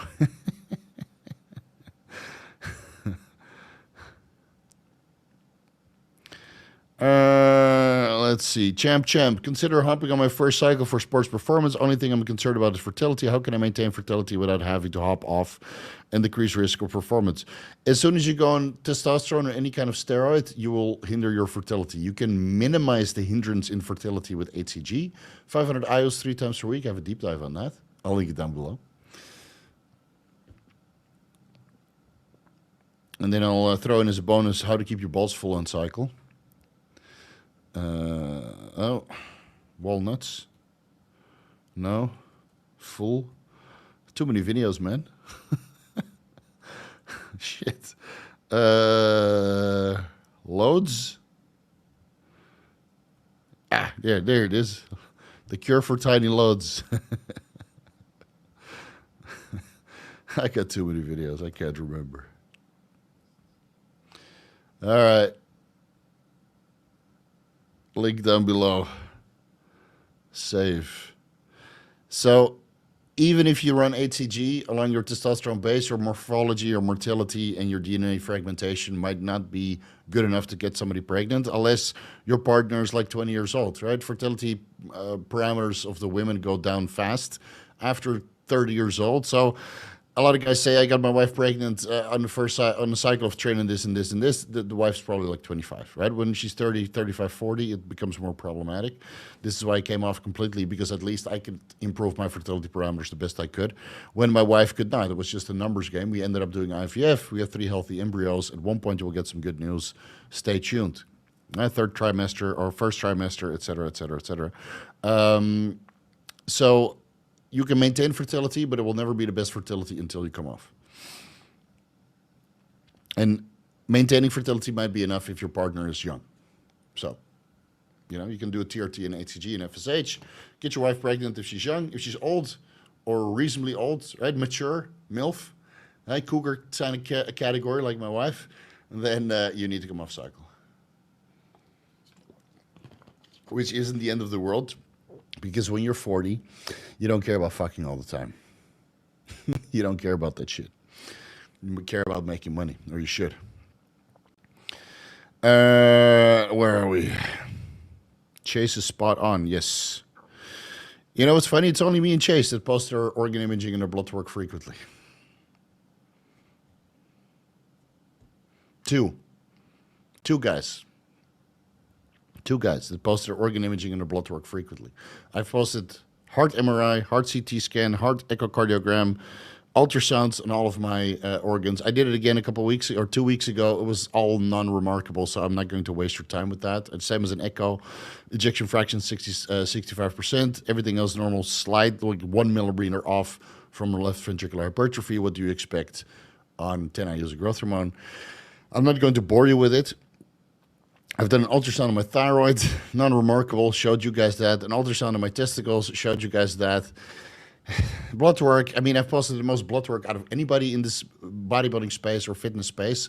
I do it every fucking month, for fuck's sake. At least 8 blood work videos per year for the last 5 years. Me and Chase. That's it. Other guys might post their blood work once a month, every 3 months, but every month, like me and Chase are doing. At the Mr. Olympia, I expect a little applause. Now, that sounds very arrogant, right? But at least I expect a little bit of gratitude for what we're doing, because it's fucking rare, and not everybody has the balls to put it, because, of course, we get shit for it. But I don't really care. Steve, would be a good idea to redo some of your old videos and new setup and timestamps. Yeah, I agree. I did many of the popular ones already, but some of the old ones that didn't really get any views, I just didn't redo. So if you have a suggestion, what you should do is raise the views by sharing that video with your friends. And if I see that the views are going up, and let me know, tag me on Instagram or something. If you can get the views up on older videos, I'm willing to redo them. But many of the good videos that were up for renewal, I've redone. And of course, Cerebral License will be a new deep dive, right? Some of these videos I'll just keep doing every couple of years. But the simple videos that got no views the first time, I don't feel too inclined to do again. Right? Then there's always more pressing videos to do first. Do you offer one-on-one coaching? I just started Anniversary. I'm about to start testosterone athlete. No, I stopped one-on-one coaching a very long time ago, but I'm always available for consultations and personalized advice by email. Just follow the links in the description section. Don't get a heart attack. I'm in high demand, so the prices are high accordingly. And if you want to bring me out of retirement, it's $100,000 for 4 months of coaching. Yeah, half of that will go to my wife, because I promised my wife I will no longer coach. So it's $50,000 for her, $50,000 for me. I'll coach her for 4 months.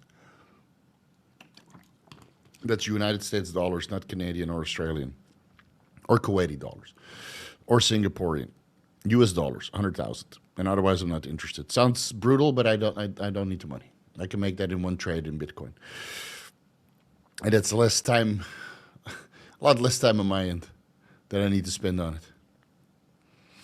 Hi Steve, love the video on HCG monotherapy. I have normal high testosterone levels naturally. Is it still worth doing HCG only cycle before full blown cycle? How long can I do HCG only cycle safely? Why do you want to do an HCG only cycle when you already have high testosterone levels? I mean, you can try 500 IUs to start, then 1,000 every other day. So 500 IUs Monday, Wednesday, Friday for 2 weeks. 1,000 IUs Monday, Wednesday, Friday for 2 weeks. 1,000 IUs every day if you want to. Do your blood work when you start to feel good. And you can do that indefinitely. You'll shut down your HPTA none the same, whether you do HCG monotherapy or TRT. But if you have normal high testosterone levels, you don't need TRT, you don't need HCG. What you need to do is man up and say, listen, my testosterone levels are fine, just like my testosterone levels were fine. It was 650 nanograms per deciliter, give or take, when I did my steroid cycle. I don't want to do HCG monotherapy because I know my testicles are responsive. I don't want to do TRT because I don't need it as a replacement because my testosterone is perfectly fine. I want to do a fucking steroid cycle, and I'm going to start with 250 milligrams testosterone antibody per week. Right? Call it for what it is. So, and if you want to do that, by all means, man, go for it.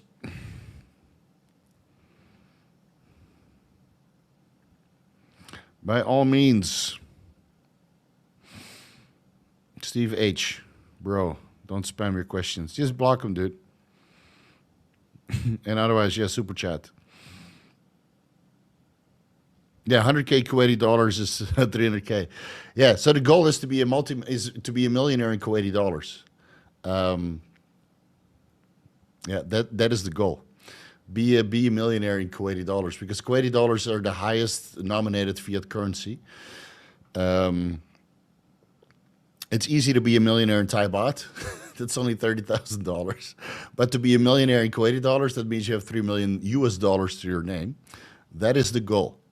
And then, of course, the next step would be to have like 10,000 Bitcoin or something like that, which, well, good luck with that.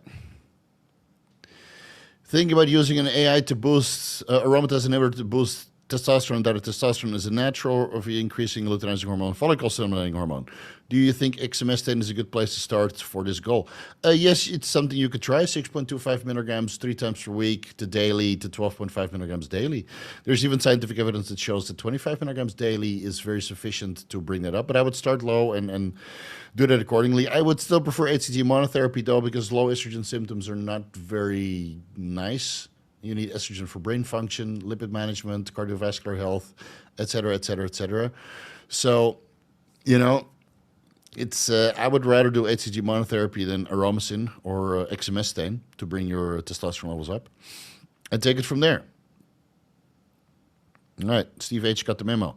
Does eating food carbs before growth hormone affect it? What is the best practice with food and growth hormone? No, growth hormone would not affect the food, but you would probably get less fat loss. And if your food contains a lot of carbohydrates, then this might be an issue. If you're not physically active, you don't have a good metabolic rate, because growth hormone does cause lipolysis, and now all these free-form fatty acids might hinder insulin sensitivity and make those carbohydrates spill over to adipose tissue. So if you want to take growth hormone before bed, do what I do, protein and vegetables, and maybe a little bit of fat. We're talking about 5 to 10 grams of fat before bed. I have most of my fat sources and carb sources in the morning or around the workout. And then before bed, after this, I will eat 50 grams of chicken, 250 grams of beef, and maybe 200 grams of kale with green beans, all right? And that's it. And maybe a little bit of ketchup and some chia seeds. So between the chicken, the beef, and the chia seeds, I might have 10 grams of fat, 5 grams of carbs, 10 grams of carbs. That's not going to be an issue for me. And I'm physical as fuck, right? So that also helps. So no, I wouldn't worry about it if you live the lifestyle. Sorry, I worry about puffy nips from slightly high prolactin, 28. Yeah, that's pretty high. If it doesn't cause gyno growth, it's from 70 milligrams tren, and it's amazing on bulk. Okay, so if you experience high prolactin on trenbolone, you can bring the prolactin down, but the trenbolone will still cause some progestogenic signaling in the gyno and still exacerbate it if it's responsive to that. So maybe you bring your estradiol levels down. I'm not sure how high it is, but maybe bring your estradiol levels down to the point your prolactin is also down. And if that doesn't get the job done on 70 milligrams trenbolone per week, then, well, you might need vitamin B6, P5P, and L-tyrosine to increase your dopamine levels and bring your prolactin levels down that way. Or you need to stop smoking the weed because the trenbolone is putting you on edge and you need the weed to smoke. You need the weed to relax. And that's increasing your prolactin levels. So, right, you're not giving me the full story. And again, puffy nipples can be caused by the progestogenic signaling from the tren, the elevated estradiol, and the high prolactin. Or just water retention from all the food that you're eating because you're in a bulking phase.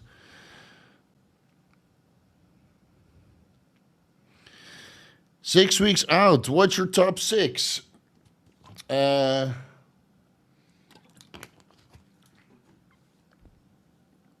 Going to Bazaar Meat with Aaron.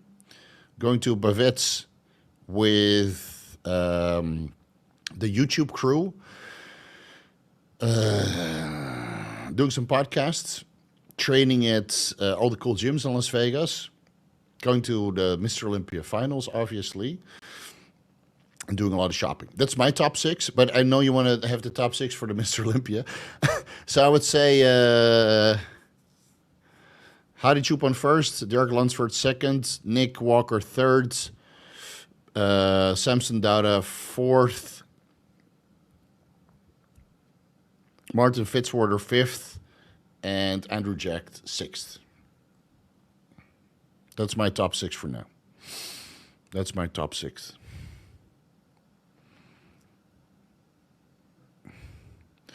I've heard mixed reviews on Russian active protectors such as phenylpiracetam, bromontane, Bemetal, etc. Do you think any of them can set significantly PRs in the gym? Bemetal and bromontane, piracetam I haven't really used much, but they all have their place, dude. Just do some research, see what makes the most sense to you, and then run bromontane, hypoxin, bemetyl, amoxapine, see how you like it. I mean, there's so many compounds out there that you can try, and some work well, some don't work. I mean, from everything that I've tried so far, methylene blue gives me better results than bromontane, bemetyl, hypoxin, and amoxapine, and mildronate. And I've tried all of those, and I like methylene blue more for the nootropic benefits, the energy that I get, and I don't know, the overall fullness. I just get fucking around on that shit. I don't know why. It must be all the mitochondrial support and the ATP and the optimized energy production, but it blows bromontane, bemetyl, hypoxin, mildronate, and amoxapine out of the water, in my opinion. But endurance athletes might feel different, or combine mildronate with amoxapine and methylene blue and walk away with an epic workout. So, yeah. Are you invested in any altcoins? No, I had a small run on AVAX and Solana, but now it's all kind of bleeding. So I'm all out. I'm just waiting for lower prices. And then once Bitcoin really starts to peak at some of the Fibonacci retracement levels, right, based on the previous highs and lows, then Ethereum might run, or Solana might run, or both might run, and then altcoins might run, and then I might get into altcoins, and then I'll just get into whatever's popular at that time. I don't give a shit about altcoins. I don't fucking give a shit about altcoins. It's they'll run and they'll disappear, just like NFTs on the last cryptocurrency market. So Bitcoin is a solid investment. Solana really proved its point because it's being used as a platform for many altcoins and projects, just like Ethereum was, but it seems to be lagging a little bit. And I'll look into Ethereum when it breaks below 0.04 compared to Bitcoin, right? The Bitcoin Ether valuation, 0.04, maybe 0.03 later on the year. But Bitcoin will rally first, then maybe Ethereum and Solana, and then the altcoins will really rally. So once I've made enough money in Bitcoin, I'll shuttle, I don't know, 50% into Ethereum and Solana. I'll let that rally for a bit, and then I'll shuttle all of that into altcoins that I have faith in, and then I'll shuttle everything back into Bitcoin for the last Bitcoin run, and then I'm out. Don't get married to coins, man. Unless it's Bitcoin. Bitcoin and stablecoins. That's what you can get married to, but the rest, just a money-making opportunity, man. Trash coins. And look, dude, look at XRP. Look at ADA. Look at those Bitcoin valuations compared to ADA or XRP. Like this. For 3 years straight. Like this. Just hodl, man. No, fuck you, dude. Cut your losses. As always, thank you, handsome uncle. My pleasure, dude. Jill C. Steve, you helped me last week with high AST and ALT. On 200 milligrams test, 300 milligrams Primo, 50 NPP for the joints. Thank you. 6 weeks in now, 18 weeks for the cycle. I've just increased test to 250, 400 Primo, and plan to stay on this for the remaining 12 weeks. The only consideration is increasing the NPP to 150. Estradiol is at 11 at the moment. So thought that NPP might raise it slightly. What are your thoughts? Yeah, you could do that. Did you get your liver enzymes under control? Right? Or did you stop training for a week? I can't remember what advice I gave you, but these are pretty high. But again, it could be training related or carrier oil related. So if your estradiol right now on, where is it? 200 test and 300 Primo and 50 NPP is 11. Then increasing to 250 test, 400 Primo, and 150 NPP. So that means you have 250 plus 150 is 400 milligrams aromatizable compounds and 400 milligrams of Primo. So that's a 1-to-1 ratio. Whereas before your aromatizable compounds was 250 milligrams versus 300 Primo, giving you an estradiol of 11. So your estradiol on this next stack of 250 tests, 400 Primo, and 150 NPP, your estradiol is probably going to be 13, 15 picograms per milliliter. Maybe not enough. So maybe do that for 4 weeks and then increase the test in the NPP more to bring your estradiol levels up more. Or add in the HCG, so you produce it in the testicles. 500 IOs HCG 3 times per week will bring your estradiol levels up to 40. And you keep the cycle exactly the same.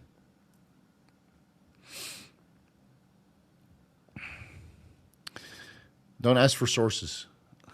Don't ask for sources. I don't care how much money you send me. Don't ask for sources publicly.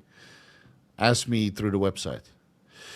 Steve, you once talked about using oxytocin for leg days. Does this cause a positive association with the stuff you don't like doing? What was the video? The oxytocin video. Just type in oxytocin. And you get it. It's not that difficult. Didn't have to pay me. You just had to type it in. Didn't have to just had to type it in, bro. So yeah, I still take oxytocin sometimes before leg days when I'm not really feeling it, and then take this one spray. So that's about 25 IUs, and then after the first working set, I'm in heaven and really enjoying the workout.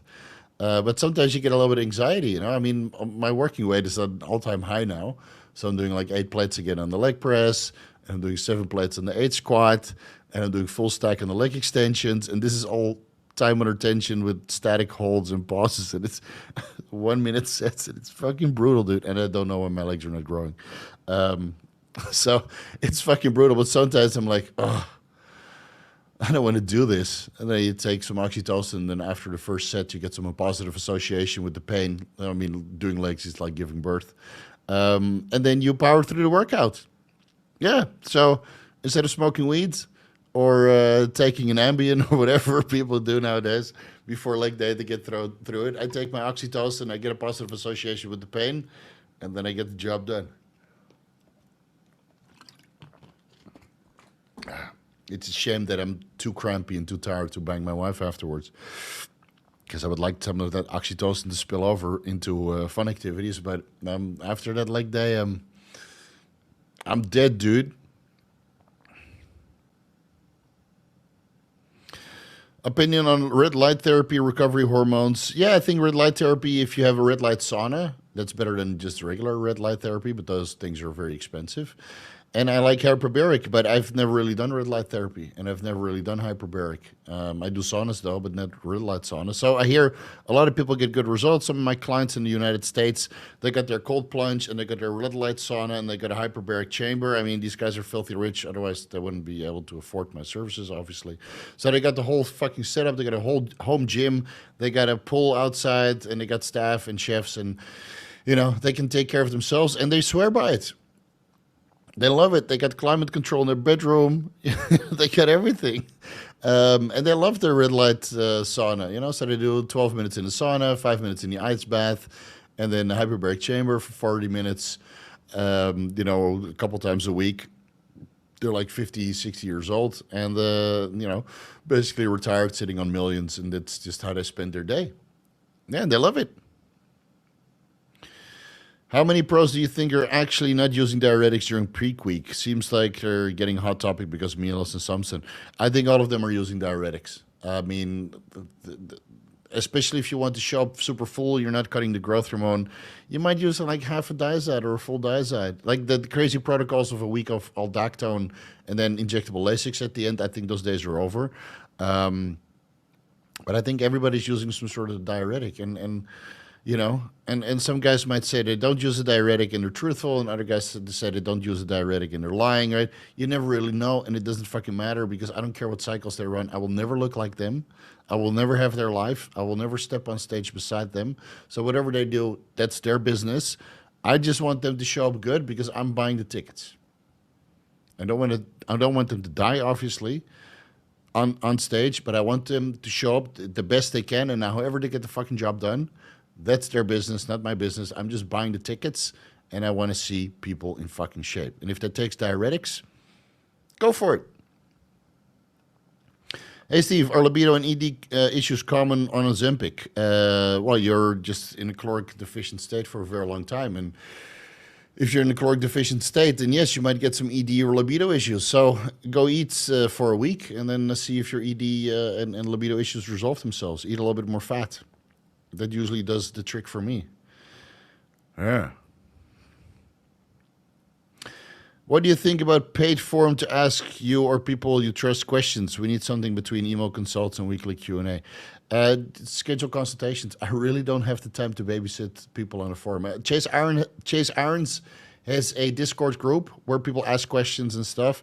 I just don't have the interest. It's too much time. I'm already fully booked with, dude, the amount of consultations that I had in August, and VIP members that sign up for 10-hour packages. I don't have the time, dude. I don't have the time. And a paid forum, how much can I charge? $10 to $20? How many people would show up? 100 to 200 people. I tried it with this, There's like 110 members, dude. It's not scalable. I think Chase is like 500 members or something like that. I don't get out of bed for that, dude. I hate to say it, but I put all my content out for free.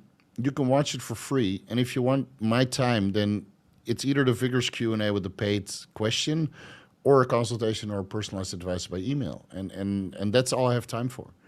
So sorry that I'm not available 24/7, that I need to sleep, and that I have a wife and cats and other obligations. But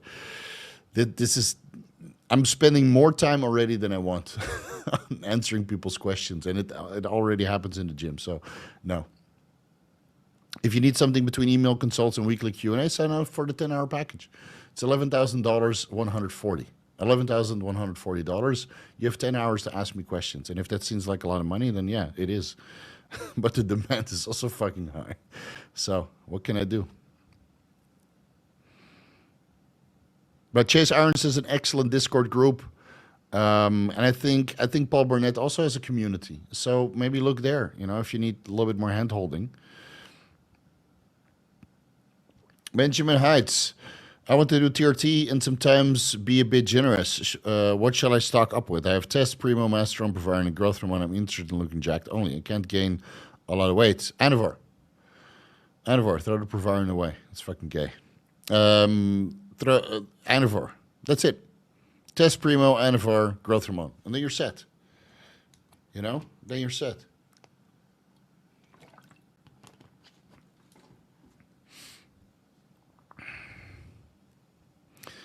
They're doing the whiskey trick.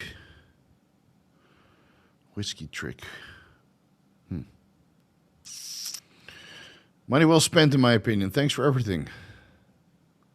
Which question was that? Oh, Oxytocin, yeah. Yeah, give it a try, man.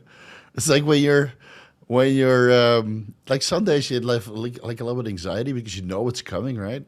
And then I train in the gym without air conditioning and I feel a little bit full. And then I'm going to the gym. I'm like, oh, here we go again. 1.5 hours of destruction. And I just shoot up a little bit of Oxytocin. I go to the gym from the first working set onwards. I'm in heaven. It's great. It's great. I forget all of my anxiety that I had for all this astronomical weight that I need to lift for 12 reps with 4-second negative, a second in the hole, a 2-second positive, and a peak contraction against the machine for half a second. And then suffer through for a minute and then see stars and I don't know where I am, right? So it's it's like giving birth, dude. Give it a try. Taylor, how's it going, man? Good. I'm a little bit sleepy. We're gonna go for 10 more minutes and then I'm gonna throw in the plug because I'm fucking tired. Is it worth doing the full IV mitochondrial stack at 25 years old? No, man. Save your money. Save your money. When you're 40 years old, I would do it. Look into Methylene Blue. I didn't include that in a mitochondrial support stack, but once I'm done with the Methylene deep dive, then I'll redo the mitochondrial support stack because I didn't include SS31 and a couple other compounds, and that's still one of my best life-changing videos that I've made to this day. And that was the last video that I really edited myself because I wanted to see how much time it would take. So I know when to scold and when not to scold the editor based on the length of the video. But my editor does a great job. He's very, very time efficient. So no, look into Methylene Blue. Cheap, effective, 3-5 milligrams, maybe 10 milligrams. And you get all the mitochondrial support that you need at that age.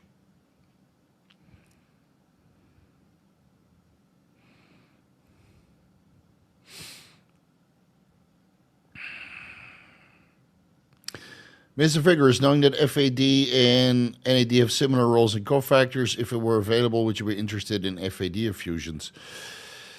I'd have to do some research into it because it's been a while. But I don't know. I don't know enough about FAD to see if it has overlap with NAD+. Gonna need a movie recommendation for the weekend. Well, not The Crow. Oh, not The Crow. Dude, I've been watching Game of Thrones. We're at the end of season 6 now. So All I've been watching is Game of Thrones. Don't watch season 2 of the Rings of Power. I don't think it is anything good, man. I haven't watched the movie since last weekend, man. I watched a couple episodes of Game of Thrones, and that's about it. What will be added to the new mitochondrial support stack? So that's methylene blue and SS31, and maybe 2 other peptides that I forgot the name of. But I listed those in the beginning of the mitochondrial support stack. So, yeah, that is on the to-do list. Steve, how fast do you have to react to increasing gyno before it's permanent? As fast as possible, man. I got my blood work done a week ago, still waiting for it to come back. My gyno has increased a small amount. I want to wait for blood work before I implement anything. So I don't want to, well, I mean, you can preventatively throw in the raloxifene and then adjust based on your blood work results. Right? If it's that bad, if you're that worried, throw in 60 milligrams raloxifene morning and evening, and then adjust based on your clotting factors or your risk for clotting issues or your estrogen levels going forward. All right? I don't know. Best spots for sub-Q test and Primo injections. I do everything in my upper butt cheeks. Yeah, so if I grab it now, it's like a fat patch because I have like half a cc injections all over my upper butt cheeks. And that's the last place that people would look. And my wife doesn't mind because when she grabs my butt, instead of having all these ribs, not ribs, but striations, now the top is still kind of fatty, right, from all the injections. So it's something to hold on to. Instead of having to hold all this dense, hard, scar tissued up, glute striated muscle. So she likes it. I like it. Everybody wins. And nobody else gets to see that. HCG only cycle. I wanted to try HCG only before full steroid cycle to check how I respond to HCG and see if a PCT will work well. Is it worthwhile or not? Yes. Yes. Yeah, still worth it. Even if your testosterone levels are high, it's still worth doing to see if you respond well to HCG. Do your blood work a couple times, see how you respond when the dosages increase. And then you can always go on a full-blown steroid cycle, man. Will HCG and DHA ruin your HPTA? What are problems? Okay, HCG has a detection time of 2 weeks, and DHA was what? 5 to 7 days or 4 days? Let me double check that. Where is it?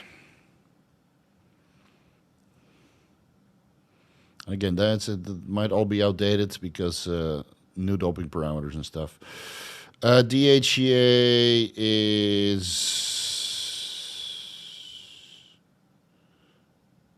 1 week. 1 week. So 2 weeks on the HCG, 1 week on the DHEA. Yeah, it will ruin the HPTA because your testosterone levels and estrogen levels will be higher than natural. So you'll be shut down. But the endurance boost and the performance benefits that you get might last for 2 weeks after discontinuing the HCG, and the DHA should be able to hold you over for another week.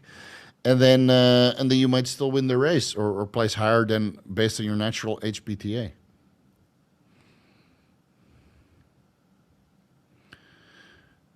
Sorry. Remember questions. What would be your degenerate fat loss protocol for 2 weeks? No food. No food. Just fast. Just fast, man. And then you throw the Mirabegron, the clenbuterol, the SLU PP332, the injectable carnitine, the 5-amino-1-MQ, the Cardarine, and the growth hormone or the HGH frag at the dosages you can tolerate. No way, Steve. My results just came in. Hey, man. It's the Steve effect. 35 years old, 300 tests, LH and FSH non-existent, running 500 IOs HCG 3 times per week with no effects recommendations. Should I use recombinant HCG? I guess you don't understand how this works, right? When you take testosterone, luteinizing hormone and follicle-stimulating hormone levels are bottomed out, and HCG will not raise your LH and FSH levels, buddy. It will replace the LH signaling at the testicular receptor side. HCG and testosterone, both, will suppress LH and FSH levels. So, if you say no effects from the 500 IOs HCG, is that on your testicles, your semen volume, your serum estradiol levels, your serum DHEA sulfate levels, right? Go check your beta HCG levels. If they're 0, then switch to recombinant HCG. Well, actually, everybody should be using recombinant HCG because urine purified is just crap. Yeah.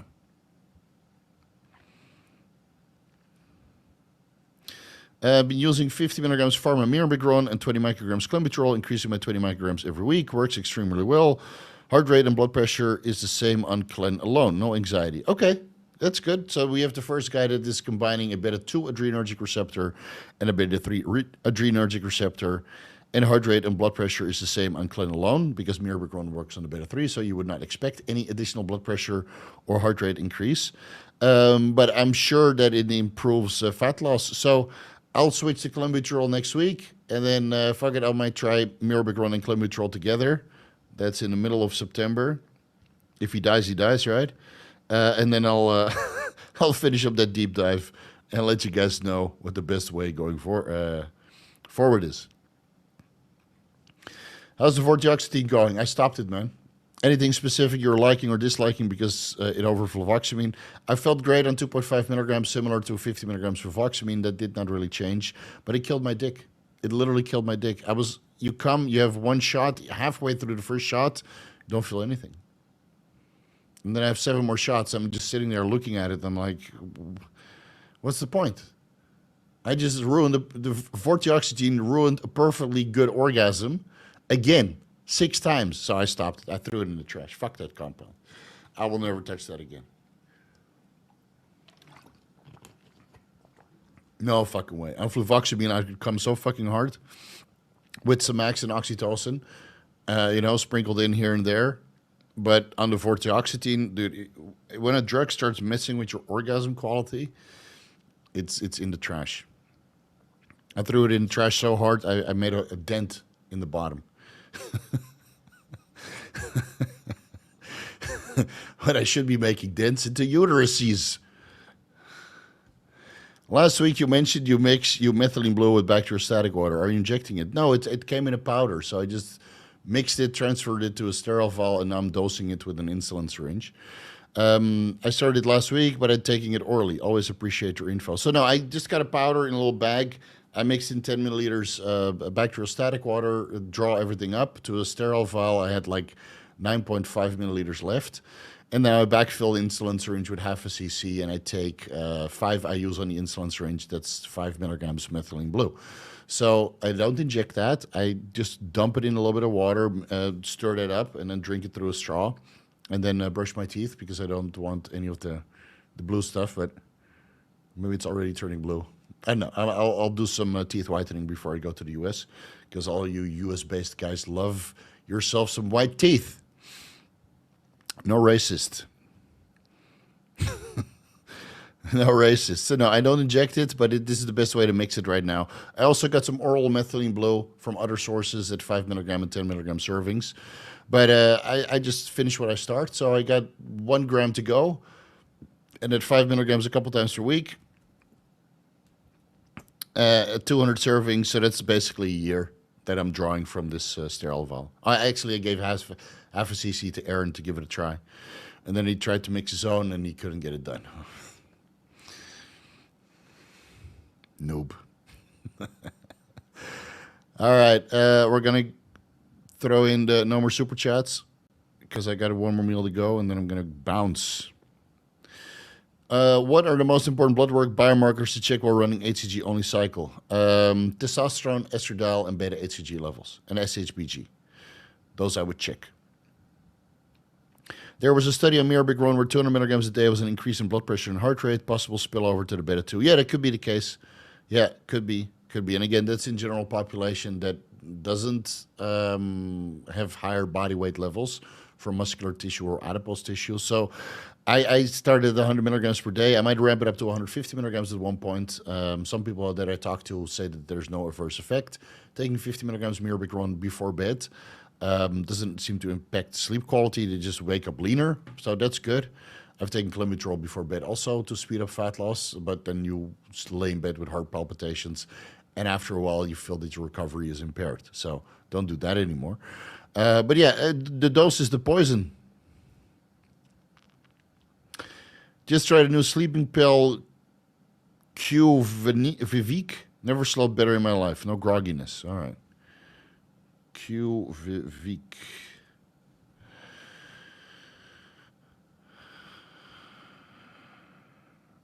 Daridorexant. What is this based on?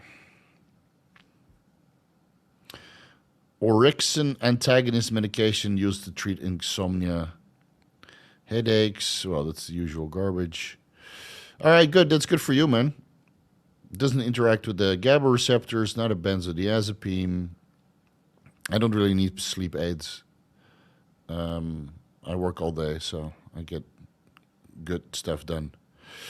Lol, I want the uterus denting protocol. Well, Bathmate just sent me one of their products, so stay tuned. Stay tuned.